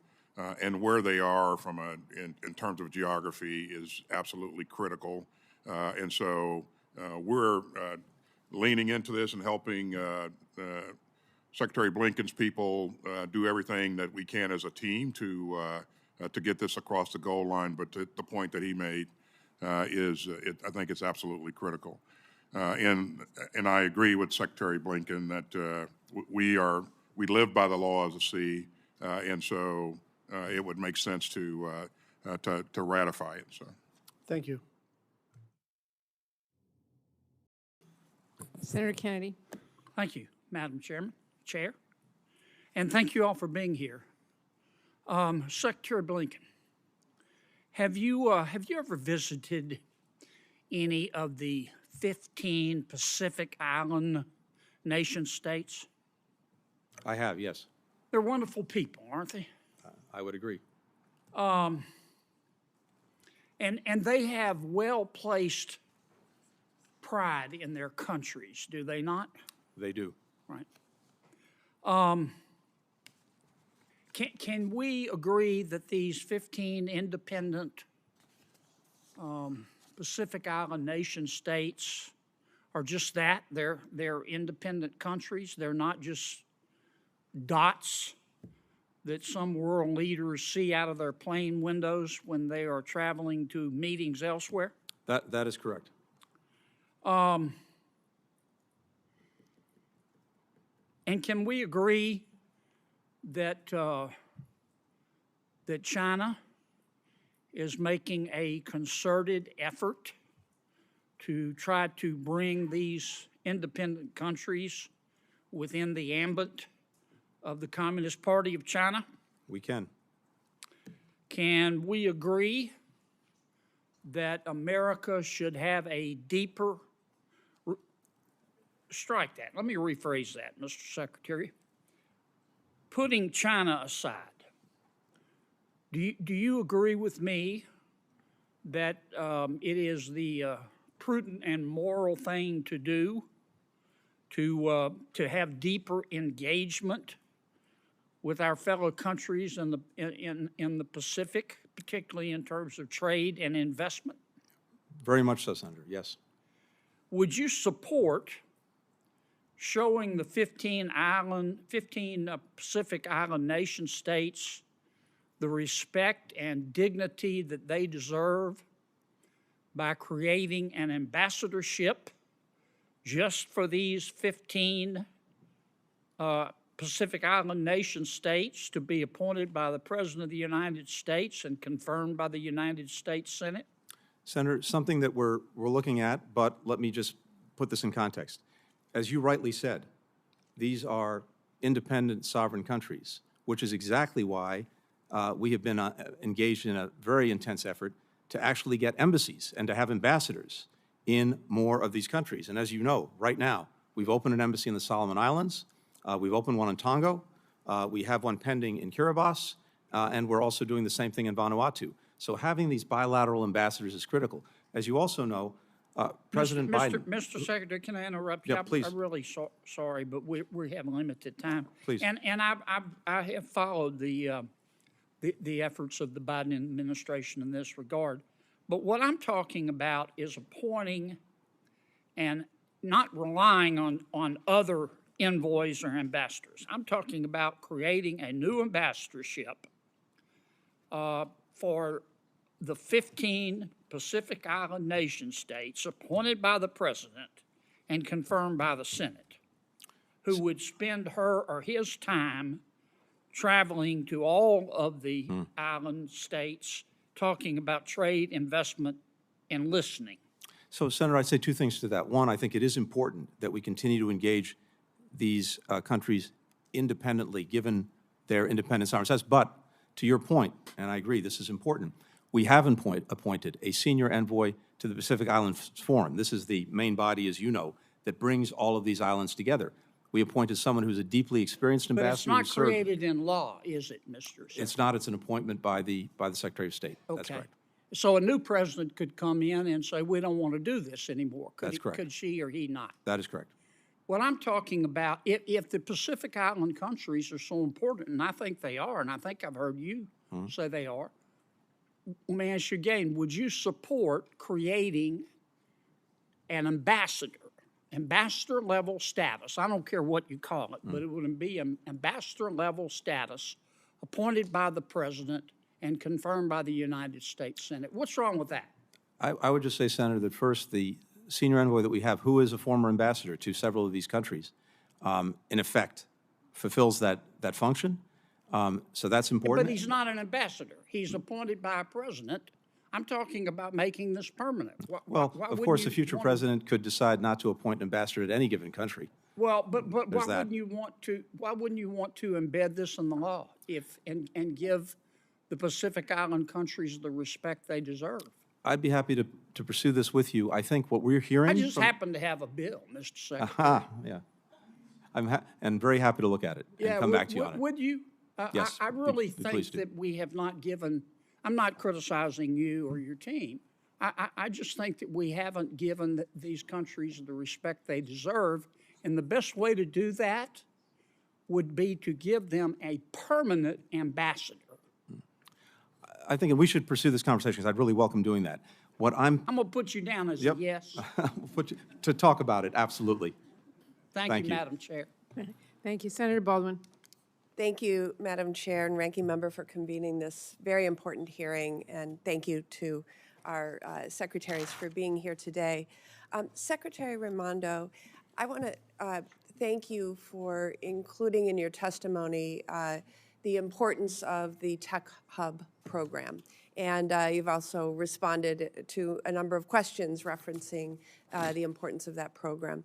And I certainly appreciate your leadership at the Department of Commerce. As a member of both the Commerce Committee and this Appropriations Committee, I worked both on the authorization side and the funding side of the Regional Tech Hub program. And our committee delivered an initial $500 million investment to get it started. So I look forward to working with you and my colleagues on this committee to develop tech hubs in more geographically diverse parts of the country, which I agree is needed to ensure our economy can compete with China. Fiscal year 24, in this coming fiscal year, Congress needs to deliver additional funding for the program to help ensure U.S. global economic and technological leadership. And the only way we can get this done is by passing robust bipartisan appropriations bills in a timely manner. But my question for you is actually on a different priority under your purview at Commerce, and that's trade enforcement. As Secretary of Commerce, you are a member of the Forced Labor Enforcement Task Force, which was established by the Uyghur Forced Labor Prevention Act. That legislation also specifically tasks the Secretary of Commerce, along with the Director of National Intelligence, with consulting on the development of a strategy to ensure U.S. supply chains are free of forced labor in China. So, Secretary, could you both explain the nature of that undertaking, but also, importantly, the impact that reduced funding or even a continuing resolution would have on the important work being done at Commerce to combat forced labor in China? Thank you, Senator, and good afternoon. First, very briefly on tech hubs, I do want to reiterate that Chips and Science authorized a $10 billion investment, which I think is about right. And so $500 million is, barely a down payment. I am very grateful for $500 million. We're hard at work. We're going to run a pilot program. I believe will be spectacular. However, as you correctly say, we definitely need more money. The president's budget this year, I believe, calls for another $2 billion or $1.4 billion.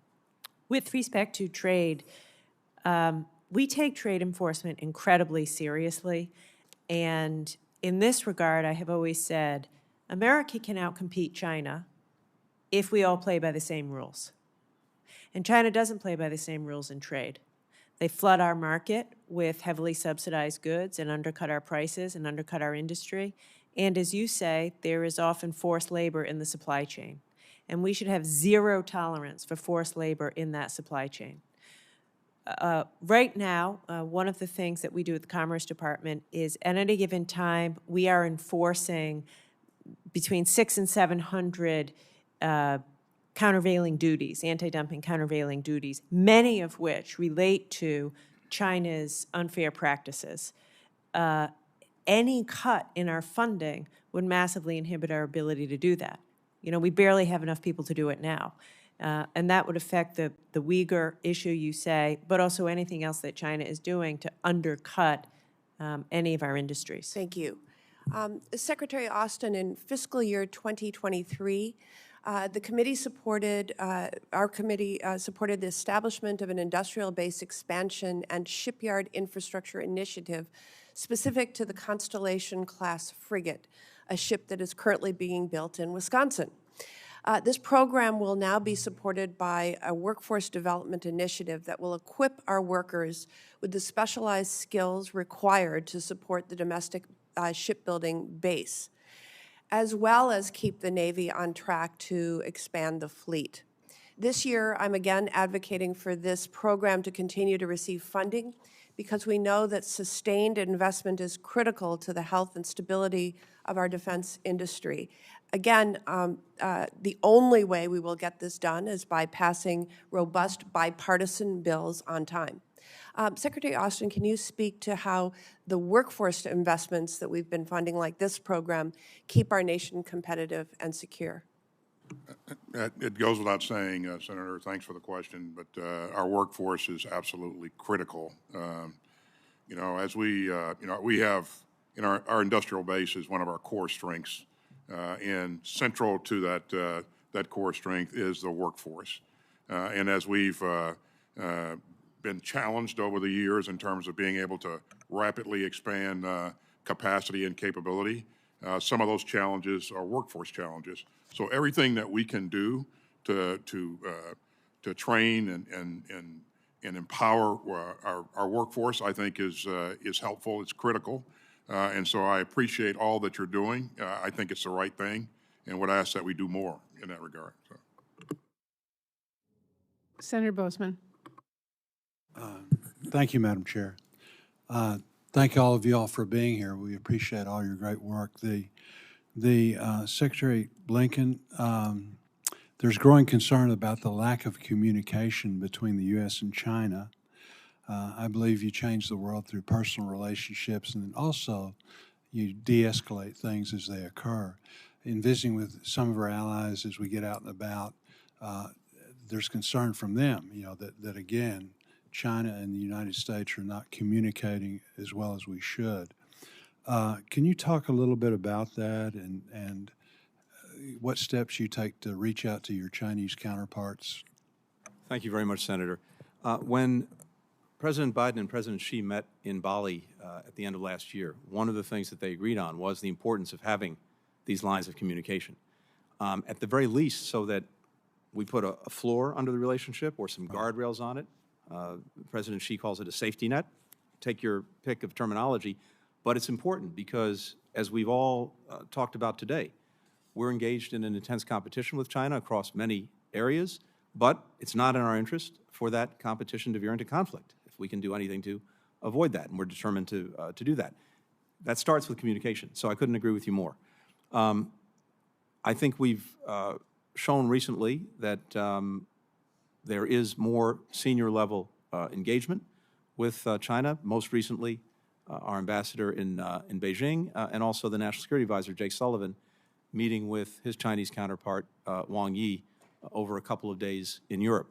And that's important because what we believe would be the right course is to now see more senior level engagement in a sustained way across our administration and theirs, precisely so that we can make sure that at the very least we're talking to each other, that we are making very clear what we stand for, what our intent is, what we're looking for, as well as, where possible, finding areas of cooperation, including, as we were just talking about, on something like synthetic opioids, on fentanyl.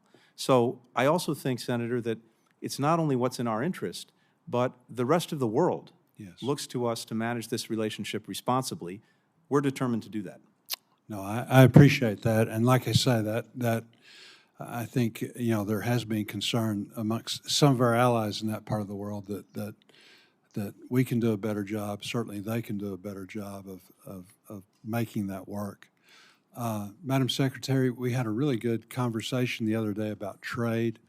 I know that you feel like it's important. We feel like it's important. Can you tell us what the challenges or obstacles that you anticipate in facing and establishing additional trade? Many of the potential partners in the region, they don't want to choose between us and China, but they want to hedge their bets as far as where do they do business. What are some of the obstacles to getting additional trading opportunities going? Yes, thank you, Senator. First, let me say, I want to echo something that Tony just said. The Commerce Department is very focused on export controls, and we will be vigilant and aggressive as possible. We will protect what we must, but we want to trade where we can, and that includes with China. We have no interest to decouple. Many jobs in America depend upon trade with China in things outside of technology, completely unrelated to our national security. Right. And I do think it's important that you hear that from me, that we want to trade where we can. With respect to the I agree. I appreciate you stating that. Thank you. With respect to the rest of the region, I think it's a few things. First, it's showing up. So the Commerce Department's budget, President's budget, calls for additional funding for foreign commercial service presence in the Indo-Pacific, one of the most dynamic, fastest growing regions of the world economically. We need to be there. We need to be doing business. We need to promote our own exports there. Secondly, as we've discussed, the Indo-Pacific Economic Framework, although is not a trade agreement, and we've discussed that, it is significant. If we are successful, I believe we will be, in getting 14 countries to sign on to a supply chain cooperative agreement, a critical minerals cooperative agreement, infrastructure agreement, it will bring more U.S. industry, trade, investment to the region. And I think that's all incredibly important. It's not so much obstacles because they want us in the region. It's, China doesn't want us, and we shouldn't make these countries choose, by the way. But we should be their partner of choice, and I believe we will be when we show up in the way that we are and need to continue to. Thank you very much. Thank you, Madam Chair. Thank you, Senator Murphy. Thank you, Madam Chair, and to the Vice Chair for this very important hearing. Thank you all for enduring a long afternoon. Listen, China is not 10 feet tall. They're tall, they're getting taller, but we still enjoy certain definitive advantages. One of those advantages is our story of participatory democracy and open economy is the story of the last 100 years and can be the story of the next 100 years. And so I want to talk to you for just 1 minute, Secretary Blinken, about our investment in telling that story, but also in making sure to push back against false narratives coming out of Beijing. It's hard to tell exactly how much money they're spending on their propaganda operation, but it's more than us. They're making a lot of mistakes with the information that they spread, so they are not flawless in the execution of their misinformation and propaganda operations, but they do threaten to dwarf ours over the next 10 to 20 years if we don't really get smart about spending more money and spending it in a more coordinated way. So you've proposed a 12% increase to the Global Engagement Center, which is the State Department's capacity, but that doesn't feel like a big enough number. And so I wonder if you could just say a word about the importance of that capacity, the importance of the other capacities that our agencies have. And oh, by the way, we have to reauthorize the Global Engagement Center. We actually have to get that done by the end of the year in order to make sure that we can continue to push back against these narratives around the world. Thank you for raising that, Senator. I think what we're seeing is a number of countries who are in the business of, in effect, trying to weaponize information as part of competition or, in some cases, adversarial relationship with us. And one of the reasons that we established the Global Engagement Center was precisely to be able to push back effectively on that, but with the truth, not with misinformation or disinformation. And so the GEC, as you know, is working with other federal agencies to direct, to lead, to synchronize and coordinate our efforts to understand the sources, the trends in foreign malign actors' efforts to spread disinformation and misinformation. And also to compete in the information space even when it's not disinformation. With regard to China, the GEC plays, I think, a very, very important role. And just to give a few examples, in our own hemisphere, in the Western Hemisphere, where we see China being very active, it has supported journalism and research on the messaging tactics that China engages in. It's helped them assess their influence in the information environments in the Western Hemisphere, and we've helped them to build out regional expertise. In Africa, we've engaged, the GEC's engaged in capacity building workshops with sinologists to help people better understand the influence that China's wielding, its ambitions, and to make those findings public. And one final thing, just this is an important one. Together with China House, the consolidated place that we built in the department to bring all of our China expertise together, we're engaged with the GEC in proactive, affirmative messaging to push back on something that's very interesting that China does and Russia also does. They provide free of charge their equivalent of the Associated Press to country after country. And so if you're getting up in the morning in dozens of countries and listening to the news or reading a newspaper, you're getting information that sounds like it's being locally produced, but is in fact directly from the wire service of China or the Russian Federation. We are now making available to these countries the Associated Press, Reuters, and other objective sources of information. I think it's an incredibly important information. Thank you for leading. Just give us one last piece of advice on Taiwan policy to the extent that this gets brought into our discussions about appropriations.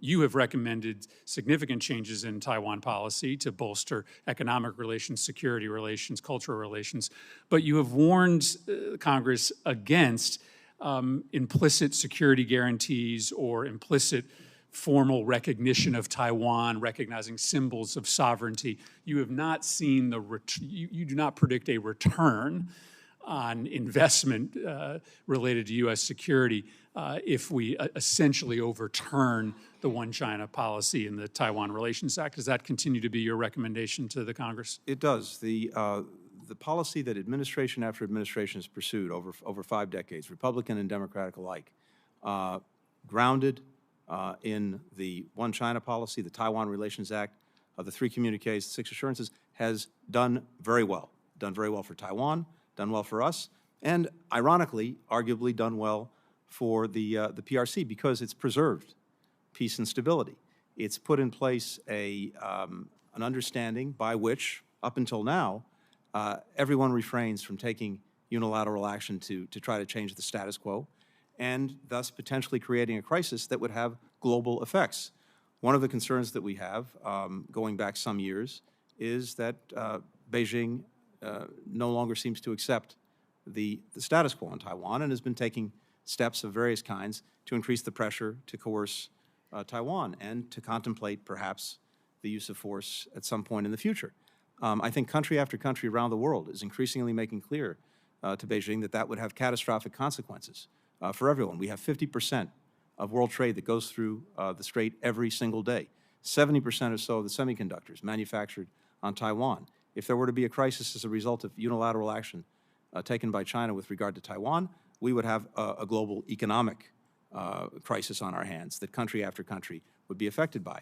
But at the same time, we have been resolute, absolutely resolute, in our support for Taiwan, including its ability to defend itself, to make sure that it has the ability to engage throughout the international system and with countries around the world.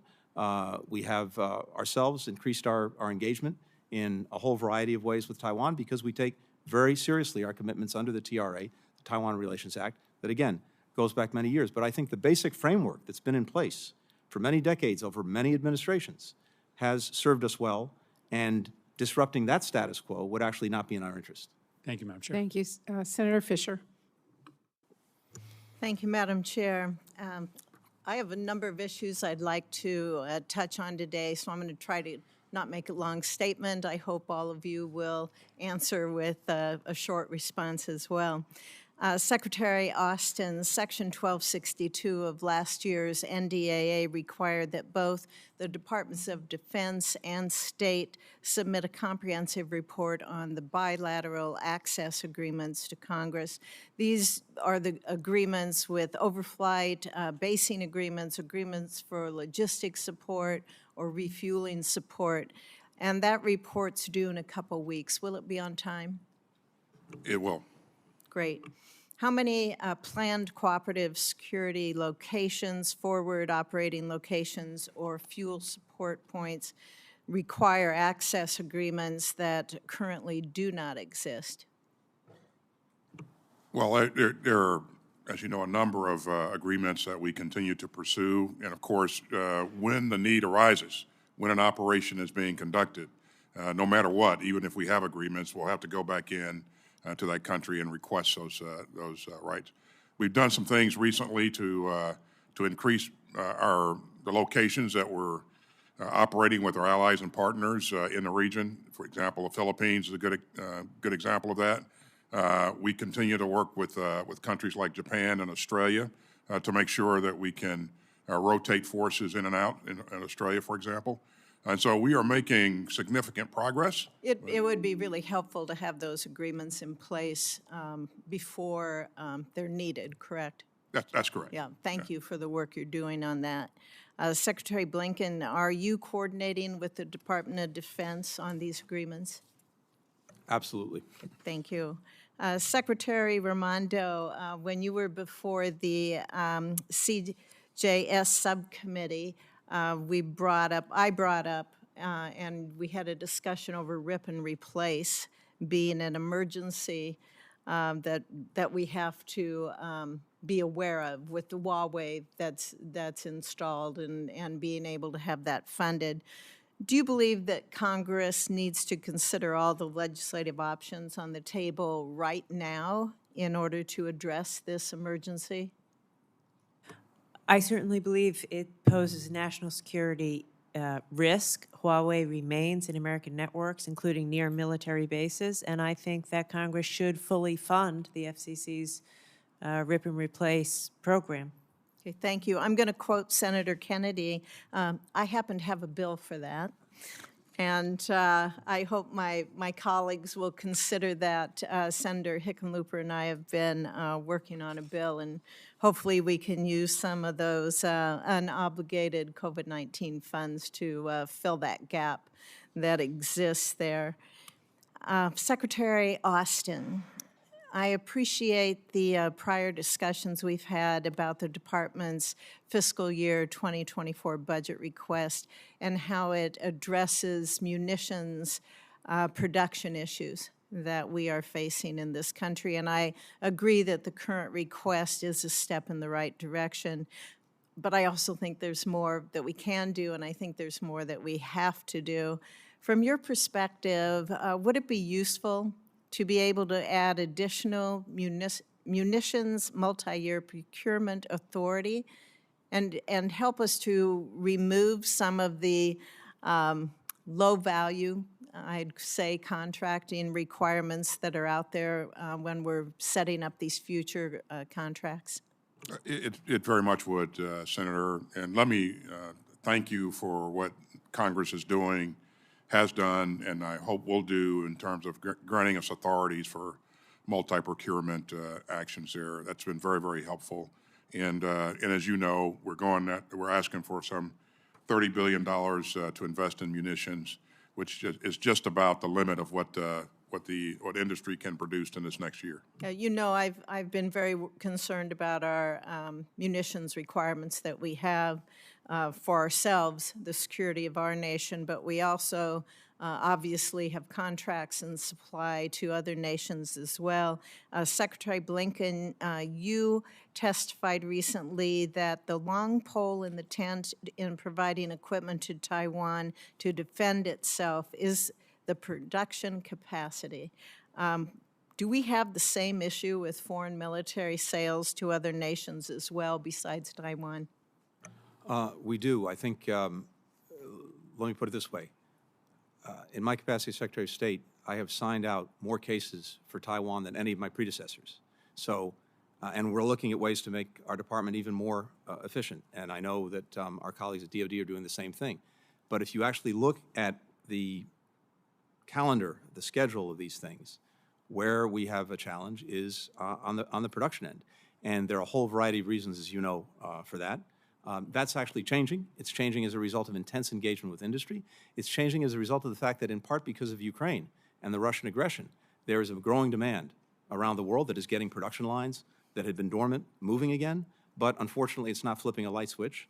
But we're intensely focused on that, and the Secretary of Defense obviously is doing this every day. Thank you. Thank you, Madam Chair. Senator Peters. Thank you, Madam Chair. And first of all, I want to thank the panel. Thank you for being here today and discussing U.S. economic competitiveness, especially with respect to China. You know, I'm particularly focused on ensuring that we're competing and winning at every single level of our economy. That means both in attracting and retaining talent in STEM and technology innovation, including AI, as well as making sure that America's manufacturing sector remains the best in the world by obviously first off supporting a strong workforce on the shop room floor, but also just making sure we're making things in our country. I don't believe you can really be a great country unless you actually make things, and which is why manufacturing is absolutely essential to that. One example of this dual competitiveness imperative, I believe, is autonomous vehicles. That technology represents the future for mobility in the auto industry.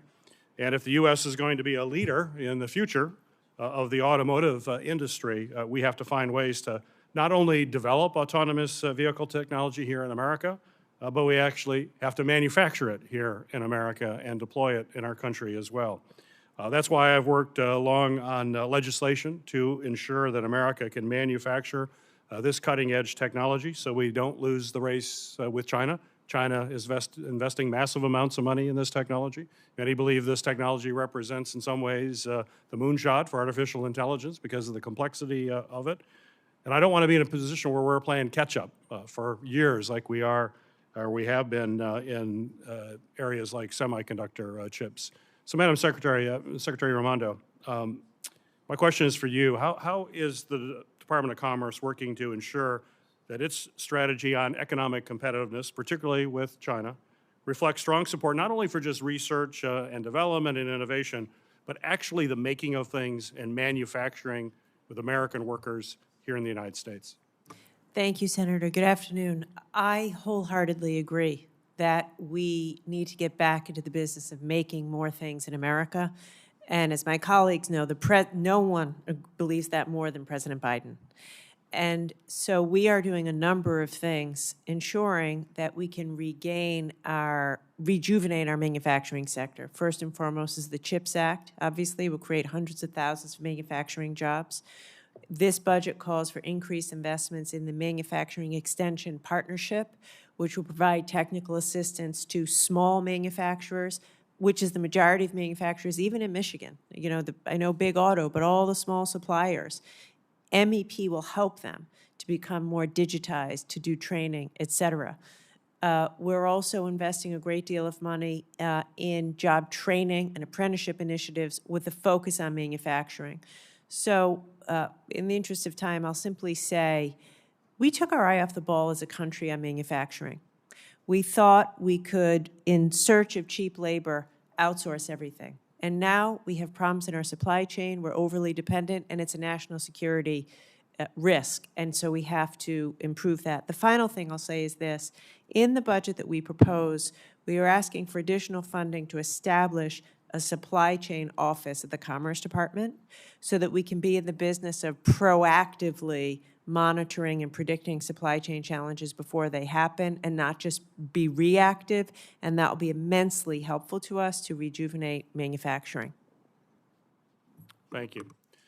Certainly all of you know China is a persistent and ever-evolving cybersecurity threat to our nation, as well as our federal government systems. And yet, despite this, our main federal cybersecurity law, the Federal Information Security Management Act, FISMA, has not been updated for a decade. Secretary Austin, I want to ask this question for you. Is given DOD's position in both countering the Chinese government through cybercom, as well as protecting DOD systems from cyber attack, could you discuss how the DOD empowers and benefits from the Department of Homeland Security's mission to protect federal civilian systems as well as critical infrastructure here in the homeland, and how this committee can support that effort? Well, thank you, Senator. First of all, let me agree with what you said in terms of China being a persistent cyber threat. It is absolutely the case. As you very well know, DOD and DHS have overlapping equities, and we continuously collaborate and share information in order to be able to better protect our information domestically. But not only do we share intelligence, we actually co-author advisories when the occasion presents itself, and we also share best practices. So this is we're very tightly connected. But again, the ability to help even more would be welcome, and so to your point, everything that we can do to ensure that we have the freedom to do that or the ability to do that would be helpful. So. Great. Thank you. Thank you. Thank you, Madam Chair. Senator Murkowski. Thank you, Madam Chair, and thank you to Senator Britt for deferring. Appreciate that.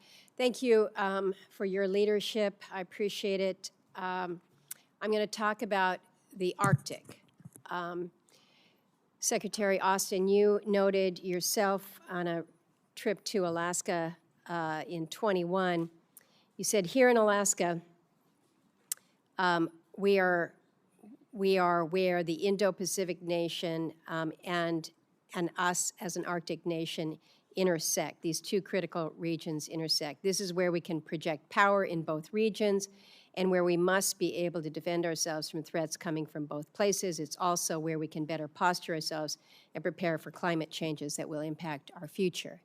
Secretary Blinken, you were in Anchorage conducting a summit with China, just recognizing the geostrategic location that plays there. We had a classified brief this morning with General Van Herk, head of Northcom NORAD, and General Van Herk is very, very upfront in saying that Our direct investment in Arctic-capable platforms, training, and infrastructure continues to lag. He repeated that again this morning. And so I want to move us, because when we talk about the Indo-Pacific, it's not just the islands that Senator Kennedy was talking about. I think we recognize that it extends all the way up north. And when we're thinking about China, and where China is partnering right now, and where Russia is gaining advantage, even at a time of sanctions coming at them because of this awful war in Ukraine, the two of them are partnering in bilateral relationships with everything from what's going on in the water to moving oil from Russia to evade those sanctions, to help out China there and fund Putin's war. Last year, we saw a flotilla coming across the Gulf of Alaska with Chinese and Russian ships, warships. You know, they were 75 miles from Alaska. We're nervous about all that is happening there, and I think you all probably would agree that we have reason to be nervous. So what we do in sending that message, it comes down to policies, it comes to personnel. To Senator Shaheen's point, the President has named an Arctic ambassador at large. We need to get that moving. Thank you for that. We've put in place some additional personnel to help on the personnel side. Policies, we need to know that Secretary Austin, you guys are right there with us in acknowledging that we need to have a deep water port in the Arctic. NOAA needs to move forward.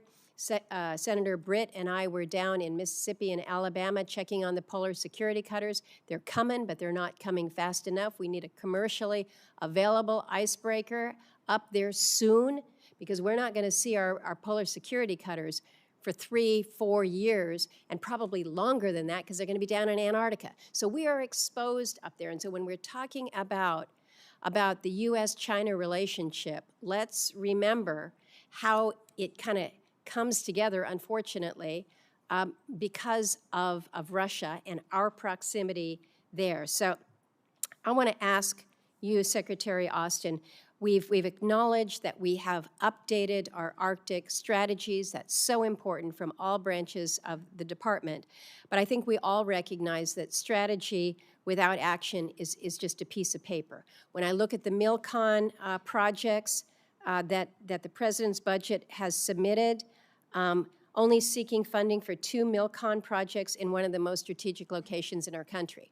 Now, we've talked about what is on the unfunded priority list, and there's a lot of things for the Arctic there.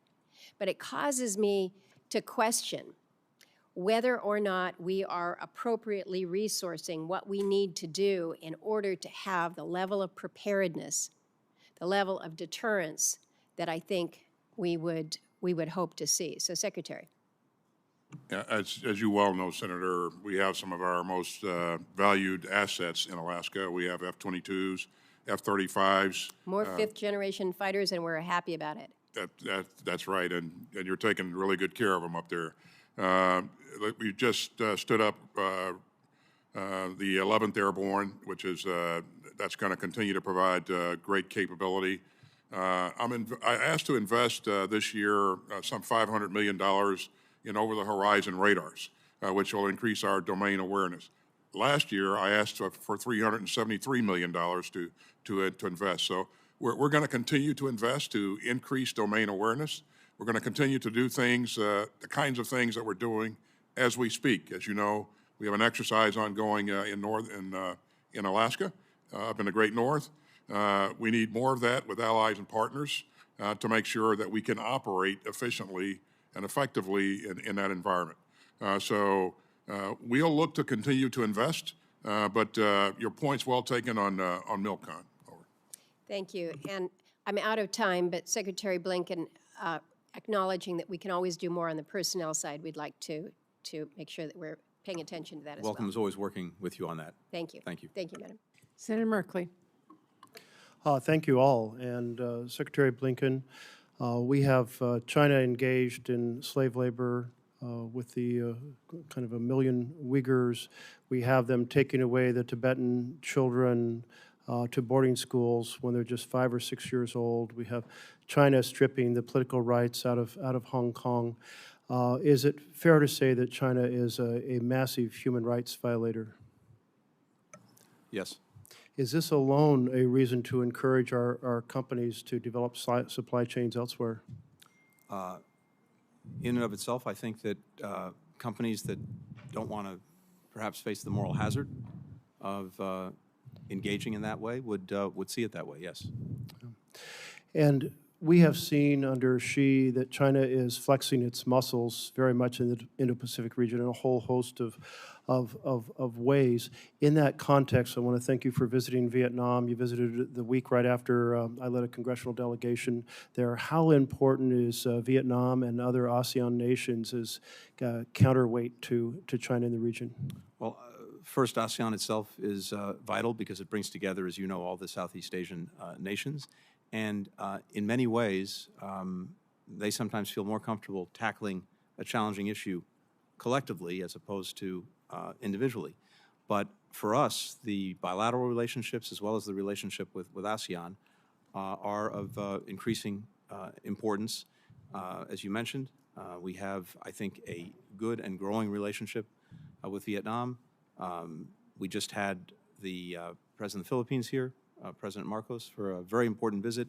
The work the Secretary of Defense has done there, as well as the work that my department has done in strengthening our engagement with the Philippines is vital. And I could go down the list of countries in Southeast Asia as well. I just wish it didn't take 2 days to get a congressional delegation halfway around the world to start those meetings. It gets hard for the legislators to hold as many direct conversations in the region, but it means a lot if we go. It means obviously a lot if members of the administration No, I strongly applaud and also encourage what you and other members of this committee and other committees are doing. I think that congressional engagement is absolutely vital, and it's really important that our counterparts hear from you directly the concerns, the prerogatives of Congress.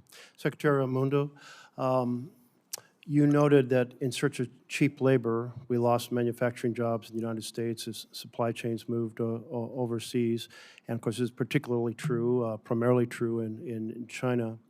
And that effort really gave, well, I guess I'll put it this way. Would you agree that that trade relationship with China and the enormous number of supply chain factories that moved from the U.S. to China helped accelerate China's path to wealth and power? In some ways, yes, I would agree. Yeah. Well, in many ways, because they ran huge surpluses that allowed them to invest massively, including helping the Belt and Road Initiative. As we look at the way China behaves in the world and the factors of competition, should we be encouraging our companies to develop and move their factories to other countries in the region? I think that there are certainly increased risks with operating in China. In fact, you're seeing it. You see in recent months, Chinese officials, without notice, raiding American companies. So I think every company has to make these decisions, and as Secretary Blinken said, there are risks associated with it. What we are doing in our work, especially in the Indo-Pacific, is, and I was recently in India, and of course the President is hosting Prime Minister Modi, is working with those countries to, increase our economic relationship and partnership, but also working to help American companies reshore workers to America. Thank you. I love the word reshore. Thank you. But I have one more question I wanted to get in before my time's up. But appreciate that. I just want to acknowledge that even as we're sitting here worried about the wealth and power of China, their wealth and power continues to grow in part because of the massive amount of products that we buy from China, which is, in my mind, reason to encourage them to move. Secretary Austin, I've heard two strategies in relation to Taiwan. One is, hey, the Taiwan Strait is a very difficult piece of water to cross, and we can do a massive amount to turn Taiwan into a porcupine with inexpensive weapons that can take out expensive weapons, and that lays out a whole strategy. and is important in the context of Xi's argument he wants to be militarily prepared to take Taiwan by 2027. And then I've heard the other argument being we need to greatly enhance our ability to conduct war directly against China, including pre-positioning tons of material, armaments, weapons, so forth. Those are two very different strategies. Which strategy do you think is most important? Actually, Senator, thanks. I think they're both important. Number one, we've learned a number of important lessons from Ukraine's war with Russia. And one of those lessons is that, with asymmetric capabilities and asymmetric tactics and techniques, a smaller force can do a really good job in defending themselves against a larger force, to use your words, turn themselves almost into a porcupine, make it difficult for that larger force to digest them.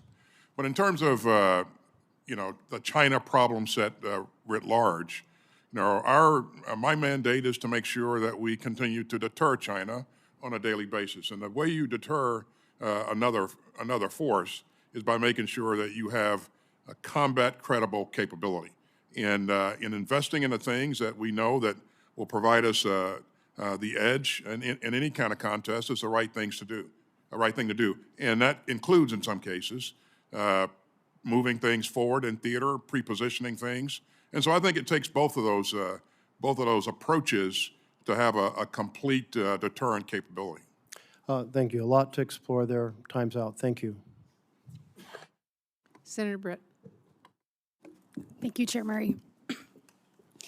Thank each of you for being here today. I greatly appreciate it. Secretary Blinken, Secretary Raimondo, thank you for the time you've given us over the last few weeks on this important issue, and particularly the issue of fentanyl. I hope to be able to dive into that more today. Secretary Austin, I'm actually going to start with you. A special welcome and a War Eagle to a fellow War Eagle, to a fellow Alabamian and an Auburn University postgraduate. Secretary Austin, I truly believe we achieve peace through strength. I grew up outside the gates of Fort Rucker, that you know has more recently been renamed Fort Novosel. I saw firsthand the sacrifice of our servicemen and women. And I saw that that sacrifice wasn't just theirs. It was that of their entire family, giving so that our country could remain safe and strong. I have a deep appreciation for our men and women in uniform and for the families who also serve. As I think about DoD's modernization efforts, Alabama has played and continues to play a vital role. Across our great state, our defense industrial base is leading efforts ranging from hypersonics, direct energy, modernization of our rotary wing aircraft, national security space launch, contested logistics, and manufacturing and assembling in key missile programs such as Javelin, THAAD, JASSM, and JAGM. This is just a sampling of what Alabama's talent, synergies, and capabilities provide to the defense and national security community as we face impending threats from the PRC. Secretary Austin, you've been in this seat now for nearly 2.5 years. On a scale of A to F, what grade would you give yourself on aligning the DoD to the National Defense Strategy and ensuring the joint force is able, willing, and ready to address the multi-domain threat that is posed by China? I would give my team a very high grade, because as you've heard me say a couple of times today, Senator, everything that we do is focused on our national defense strategy. We specifically aligned our budget requests to that strategy.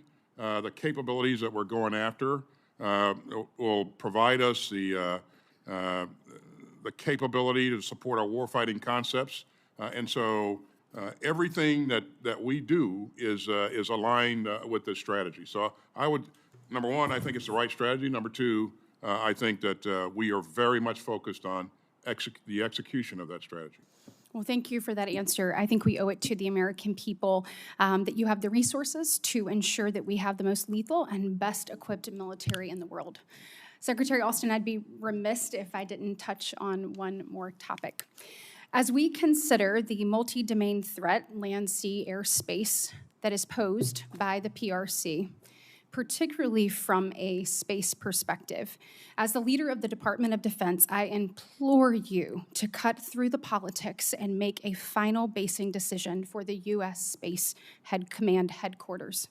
As you know, Huntsville's Redstone Arsenal finished first in both the Air Force's evaluation phase and the selection phase.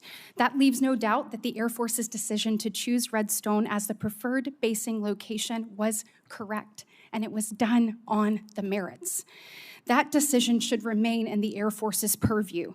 Media reports have said that the president and those in the White House are preparing to prioritize partisan political considerations at the expense of our national security, our military modernization, and our force readiness. And for me, that is deeply disturbing. When you look at this, you said earlier, in order to compete and succeed against China, we must use all of our tools. When you look at that, we know that those tools are there at Redstone Arsenal. When you look at the city of Huntsville in the past 2 years, they've been ranked by U.S. News and World Report as #1 and #2 place to live in the United States. The city has also been ranked #3 in most affordable places to live in the country. It was #3 in the city's nationwide search for best quality of life, and #4 as the most prosperous place in America. I could go on and on about the actual city of Huntsville and the accolades that have been rightfully given to them, but the bottom line is not only is Huntsville's workforce the best prepared to support Space Command's mission, but also the city of Huntsville is the best place for that workforce to thrive and to live the American dream. Locating the permanent Space Command headquarters on Redstone Arsenal undoubtedly remains in the best national security interest of the United States. You referenced earlier in your remarks the buildup of China in both space and cyberspace. My colleague across the aisle said Xi Jinping says that the U.S. has a flawed and failing political system. Do not prove him right. Urge the president to take the politics out of this. Do what's best for making sure that we are ready and capable to face China on all fronts. Urge him to allow the Air Force to do their job. It is certainly, in my opinion, past time. Thank you. Senator Manchin. I don't know if I can follow that. Very good. First of all, I want to thank you all for your tremendous service to our country, all three of you. And just a few things. Everything's been said so well and stated our challenges that we have and where we are doing well and where we can improve, and all of us agree. I have my differences with the administration on the speed of which they're trying to put electric vehicles, and we can't supply this support that we need. We don't have access to all the critical minerals. We don't have the processing. We don't have the anodes and cathodes. But by God, they're held and determined to put electric vehicles out and be relying on China for that. So I have tremendous concerns there, and they know it, and I'll work through that. The thing I want to bring up is that whether it be the ships or the missiles or the guns and the bullets and everything else that we have to do, and what Ukraine has shown us in the world, I've been thinking about one thing that makes us different than everyone else. It's our allies that trust us, believe in us. More than that is the compassion of humanity that we have, the aid. With all my disagreements I have here lately with the administration, I want to thank you all for increasing the aid budget to our allies and our friends and people in need. My grandmother used to say that, Joe, the best thing you can do is feed somebody. It changes everything, changes everything. And for that, does any other country do what we do in human aid? As I'm understanding, we've never put a condition on food or health care or any of that, have we? Senator, we have not, and you're 100% right. If you just take one very quick example, World Food Program, critical. The United States provides more than 40% of its budget. China and Russia each provide less than 1% of its budget. I could go down the list of organizations that are providing Secretary vital Blinken, I really systems. think all of us, we haven't even talked about aid. I've been here for a couple hours, and we haven't talked about the strength that we have as the United States of America. It's the heart and soul. It's the humanitarian. It's just everything that we are. And so when I go to another country, I says, when things get tough, man, you got to depend on someone. It's going to be the U.S. Ain't nobody coming. And I think they want to do. We can have all the military might in the world, and we have to be able to be competitive. But with that and having our allies that are going to rally behind us and fight for us, to me, that means almost everything. And I said that makes us different. And as long as we do that and continue that aid, and I think you all showed a little bit of a budget increase, about $3 billion, but it's money well invested. We're not spending it, we're investing it. Anything that you think that we can do along those lines there with the food and the healthcare necessities that people have around the world in developing nations. Also, I don't think that we get credit enough unless our military is involved or we have strict oversight of how this food and all this humanitarian aid is distributed. I feel good when I see our military distributing it, General. But sometimes I know in some of the well-meaning programs that are doing it, and aid doesn't seem to get to the right people, or we get credit for it as a country. Yeah, and Senator, again, I couldn't agree with you more. One of the things we did during COVID in providing vaccines free of charge, with no political strings attached, to country after country around the world, through an international entity called COVAX, is we also made sure that it was branded, and so that people knew in a variety of ways that when they were getting vaccines that were saving their lives, it was coming from the United States. And as I was traveling around the world, country after country has thanked us profusely for coming to their aid in that moment of need, and in a way different than any other country on earth. Well, if we can just get our act together on the other things that we're trying to compete and not being relying on until we're able to produce it ourselves. And the only thing I've said, we cannot change the values of other countries that don't have our same values.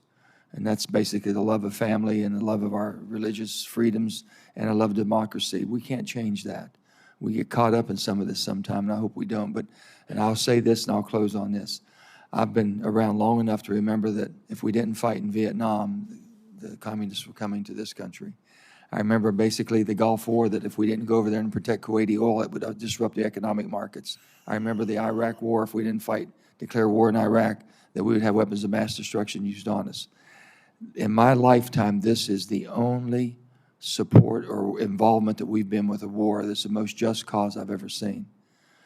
Exactly what the United States of America should be is that light on that beaming mountain, basically shining brightly, saying that we will defend democracy wherever people seek it, and we will make sure that we don't leave them. And I hope that we maintain that posturing, especially with Ukraine. My grandfather used to say when I got in trouble, he says, honey, I'll be behind you until your back hurts. Until your chest hurts, until your chest hurts. I said, Papa, that's all I need. He'll always be behind me. If the United States stays behind Ukraine until their chest hurts, they'll know we're with them forever. We've got to win that, and we've got to continue to be committed in our allies. So I thank you, all of you, all three of you, for your services. And Secretary Raimondo, I know you lost your mother, and I've been thinking about that, and it's very difficult. I hope you all are getting through this. All you have is the memories, and they're got to be beautiful. But thank you all. Thank you. Senator Hoeven. Thanks, Madam Chair, and thanks to the ranking member for holding this hearing today. Thanks to all of you for being here. Secretary Austin, the Chinese PRC is dramatically building its nuclear capabilities. Are you committed to making sure that we continue to modernize our nuclear forces? I am, Senator, and as you can see from our budget requests, the funds to continue that modernization effort are reflected in the budget. So. Thank you. I appreciate that support. I think it's vitally important for the nuclear triad. For both you, Secretary, and also for Secretary of State Blinken, are we providing the weapons that the Ukraine needs to end the war, to win the war, however you define that, rather than stalemate? There's been talk of F-16s, certain long-range artillery and so forth, tanks. Are they getting the weapon systems they need so that we end this conflict and they don't end up in stalemate? Yes, I believe they are, and this is something that the Minister of Defense, Ukrainian Minister of Defense, and I talk about on a near weekly basis. And certainly we meet every month along with the Ministers of Defense of some 50 countries and discuss what their needs are, and we mobilize the support to provide to them. Most recently, you've heard us talking about the requirements for air defense, and that was the thing that they needed most. What we've seen here in the last couple of days is you know, that focus on air defense has been very, very helpful for the Ukrainians, as we saw the latest barrage from Russia. And they defended their skies very skillfully. So I think we are, and I think you know, going forward, we'll hopefully see the Ukrainians begin to change the dynamics on the battlefield. And can they do that with air-to-ground as well as Patriot systems and that kind of thing versus more aircraft?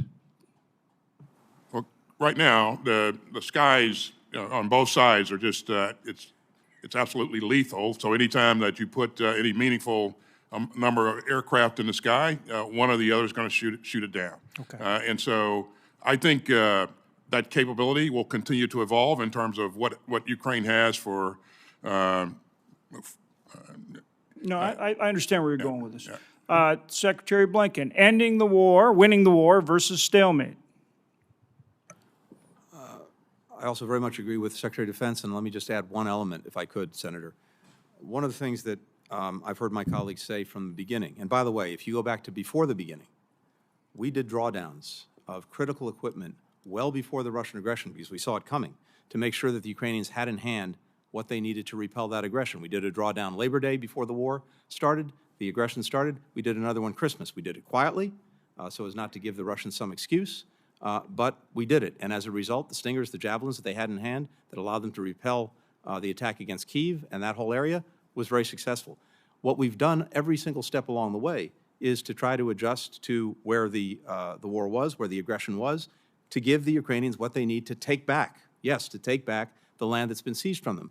But the other critical element that the Secretary of Defense talks about on a regular basis is the weapon systems are critical, but as critical, the training, because they don't know how to use them, doesn't do you a lot of good to give them the best system in the world. The maintenance, if the thing's going to fall apart in a week because they can't maintain it, doesn't do you a lot of good. And of course, the tactics for bringing all of these different systems together, all of that is something that the Secretary, the Chairman of the Joint Chiefs have been deeply focused on, and that's how you have, I think, a winning strategy. And yes, the Ukrainians need to be able to get back the land that's been seized from them. As Secretary of State, talking about an endgame winning strategy with the Ukrainians to the American people, I think would be helpful in terms of the support, for, as well as our allies, in terms of the support for what we're doing over there. I think that's important, and I think you need to really be out there explaining that to the American people as part of that support effort. I was recently in both South Korea and Taiwan. One of the things that I'm hearing in both cases, but certainly from Taiwan, is they've ordered about $19.5 billion worth of military hardware, very, very advanced hardware. Back to the porcupine strategy, they need that sooner than later. We also have, the situation in Ukraine. We also have our own domestic needs. How do we get the military industrial complex to be able to produce these weapons, particularly the ones we need in these key situations sooner? How do we help them get that done, Secretary Austin? The high-end capabilities, the hardware that you're talking about, some of that's aircraft, and we came in the door. F-16s in the case of Taiwan, ordered, paid for, agreed to. Right, we leaned into that right away. I put a group of senior people together to look at where the bumps in the road were, where the friction was, and so we did that, and we continually try to eliminate all the friction points that we possibly can. This is there are multiple elements that go into this equation, Senator, as you well know, and we've worked with state to see what we can do to compress timelines. But coming out of 2 years of COVID, there were parts of the industry that were challenged, and some of the, because of that, some things are going to take a bit longer. In terms of weapon systems, we continue to engage industry leadership. I talk to CEOs. My deputy talks to CEOs to not only work with them to expand their capacity or capability, but also to begin to shrink the amount of time that's necessary to produce a particular product. And in some cases, I think we've been very successful. Some things are sophisticated to the point where we're not quite there yet, but we'll continue to work at this. So, PGMs, for example, precision-guided munitions.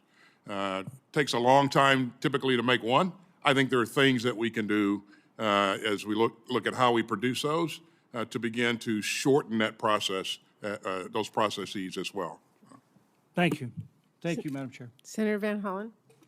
Thank you, Madam Chair, and thank all of you for your testimony and for your service. Secretary Austin, thank you for being one of a long line of secretaries who recognizes that in addition to getting a robust defense budget to do the work that you and your team at the Defense Department do, we need to adequately fund other elements of our national security, like the State Department, diplomacy and development, like the Secretary of Commerce and her team. And I'm fairly satisfied that at the end of the day here, we'll have a budget that meets the needs of the Defense Department. But I'm really worried about what we're seeing coming out of the House of Representatives right now in terms of its impact on other critical elements of our national security budget. So I want to ask a couple questions, starting with Secretary Raimondo, and I also want to say we're sorry about the loss of your mom. I know she was proud of the work you're doing, and let me ask you about that. Because President Biden laid out a really important vision about the need to invest in innovation and to invest in rejuvenating our manufacturing base. The CHIPS and Science Act was a big part of that, as you said.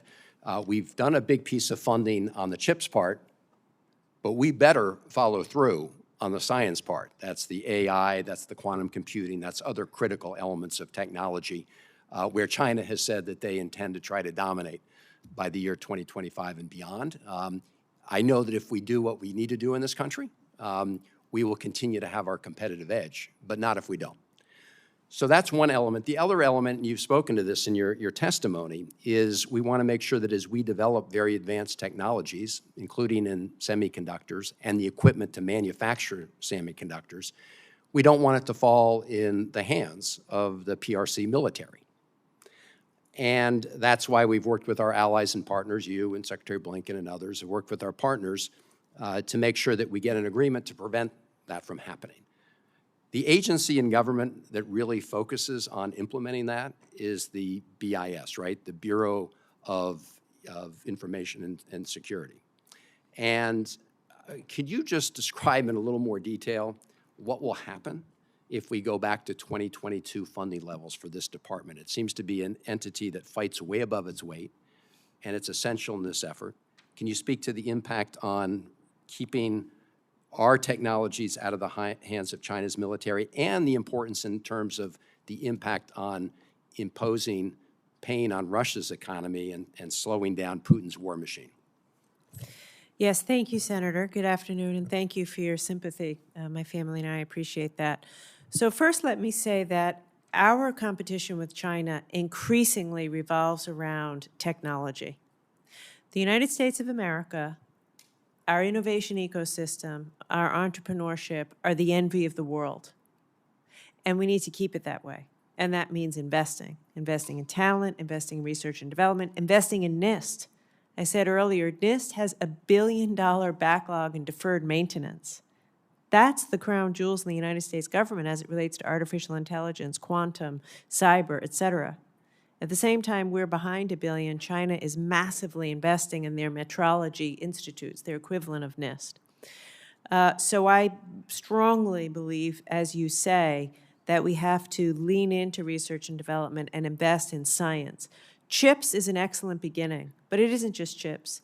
It's biomanufacturing, it's critical minerals, it's other areas of advanced manufacturing, and we will not be able to compete. We lead China now in AI. We lead China now in semiconductors, and we have to continue to invest to maintain the lead. BIS, I appreciate you saying we punch above our weight. I happen to agree. There's only about 500 and some odd people that work in BIS, which is obviously quite small. If we were to go back to FY22 funding levels, we'd be down 125 slots. As a percent of what, the 583 FTEs, that's crushing. Within days of, you mentioned Russia and Ukraine, within days of the invasion, the Commerce Department, working with the interagency, led a 36-country coalition to enact sweeping export controls that to this day reduces Russia's ability to continue their war. With respect to China, last year we did hundreds of end-use checks related to the PRC.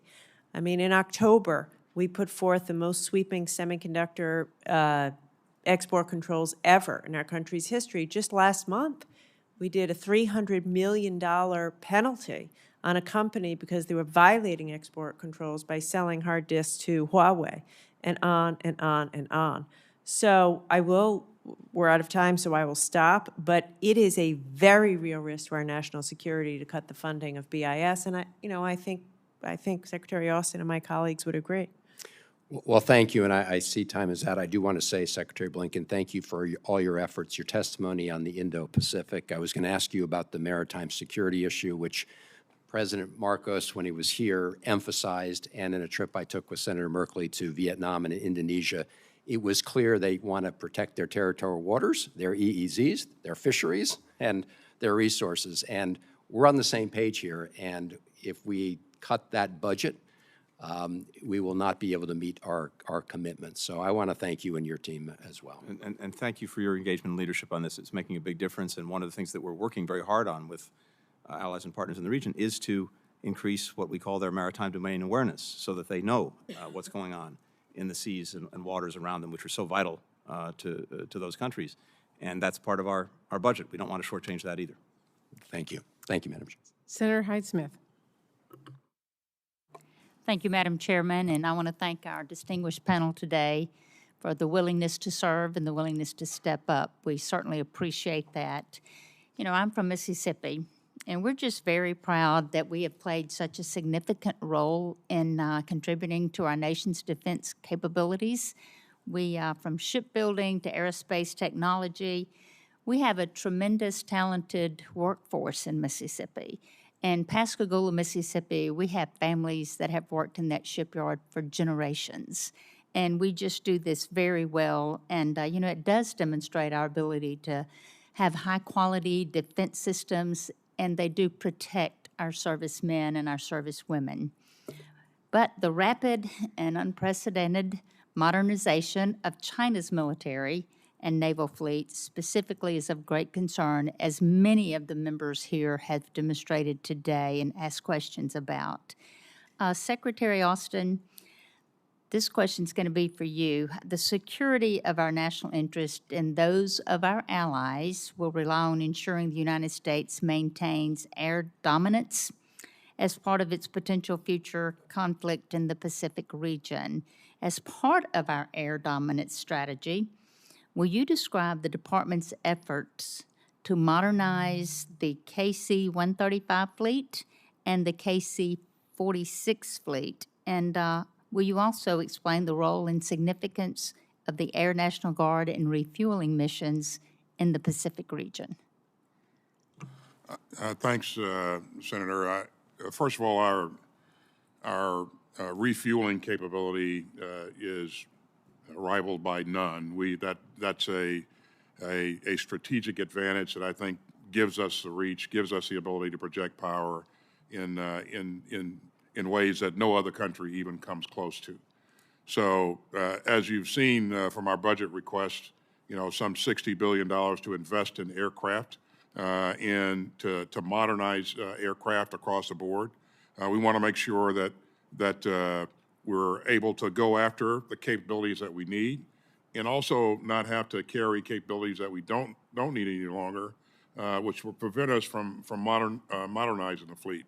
But we're going to continue to invest in platforms that help us maintain that edge that I just talked about.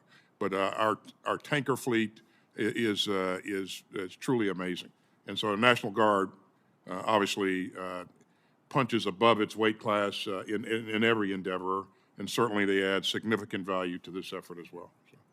Thank you for that. And do you anticipate any roadblocks in ensuring that current Air National Guard refueling units, such as the 186th Air Refueling Wing in Mississippi, receive the KC-56 and that we have funded that process adequately? Well, I would certainly, I'll work with the Secretary of the Air Force to visit his plans, his specific plans on that unit going forward, and we will get back to you with a detailed answer on the plans. Okay, and I have another minute and a half left that I'm going to take advantage of before we end this very long day. But Secretary Austin, the rate at which the Biden administration and your department are requesting funding to modernize our naval service fleet is being significantly outpaced by China, as we well know. If this committee were to provide additional funding towards ship procurement, how would your department use it to address the growing threats from China in the Indo-Pacific region? Well, certainly, I truly believe that we have gone after those capabilities that help us conduct the strategy that we've laid out for ourselves. And I think, comparing numbers is part of the equation, but not the whole equation. Capability, having the right capabilities, the right mix of capabilities, is the major issue here. If you look at our Navy, we are the most combat credible Navy on the face of the planet. I'm going to work to keep it that way, and I think we're investing in the right things. 9 Battle Force ships we're asking for in this budget, and we're gonna go after the capabilities that industry can produce for us. We're also going to continue to invest in the infrastructure and the industrial base. So we've asked you for $4 billion to do that this year. 2.7 in PSYOP, and then another $1.2 billion in the submarine industrial base. And I would end by saying, as you know, our underwater capability is matched by none on the planet. And we continue to invest in our submarines, a Columbia-class in this budget, 2 Virginia-class submarines, and I think that will help us maintain the edge. All right. Thank you for that answer. Thank you, Madam Chairman. Thank you very much. That concludes our question and answer period. Senator Collins, would you like to make any closing remarks? Thank you, Madam Chair. I just want to thank our witnesses for answering our questions today. There will be additional questions, I'm sure, for the record, but thank you for your presence. Thank you. And I want to thank Vice Chair Collins and all of my colleagues, a really good turnout today, for such a thoughtful discussion. And I especially want to thank our witnesses, Secretary Austin, Secretary Blinken, Secretary Raimondo, for sharing your time and knowledge with us today. I look forward now to talking with all my colleagues to take what we have learned today and make sure that we do quickly mark up spending bills that make the investments that we need to compete with the Chinese government. Let's not parse words here. The PRC poses a serious and growing challenge, economically and in terms of our national security. So we have to be clear that tackling this challenge isn't just about how much we spend on our military, because if we choose to only plus up defense spending and undercut other critical programs across government, we are setting ourselves up to lose the 21st century to China. Building semiconductors here at home, for example, is a matter of urgent national security that requires investments in R&D, advanced manufacturing, reliable supply chains, and trade partnerships, and a skilled workforce that relies on things like childcare, higher education, and workforce investments and more. We need to make sure that we invest in America across the board. That means, yes, investing in defense priorities, but also our families and communities here at home, our diplomacy across the world, and our ability to compete globally. So I'll say it again, China doesn't operate on CRs. I hope it is plain to members on both sides of the aisle that the single strongest way we can send a message to the PRC saying that America is serious about winning the 21st century is to pass robust, bipartisan, and on-time full-year appropriations bills. And before I end, I do want to reiterate something that Secretary Austin spoke to this afternoon when he testified that he did not see conflict with the government of China as necessary or inevitable. It is our shared goal that we work together to have a productive relationship with China. So I appreciate all of our witnesses for their work to make that a reality. That will end our hearing today, and for any senators who do wish to ask additional questions, questions for the record will be due in 7 days on Tuesday, May 23rd at 5 p.m. The hearing record will also remain open until May 23rd for members who wish to submit additional materials for the record. Again, thank you so much to all of our witnesses today. Committee stands adjourned.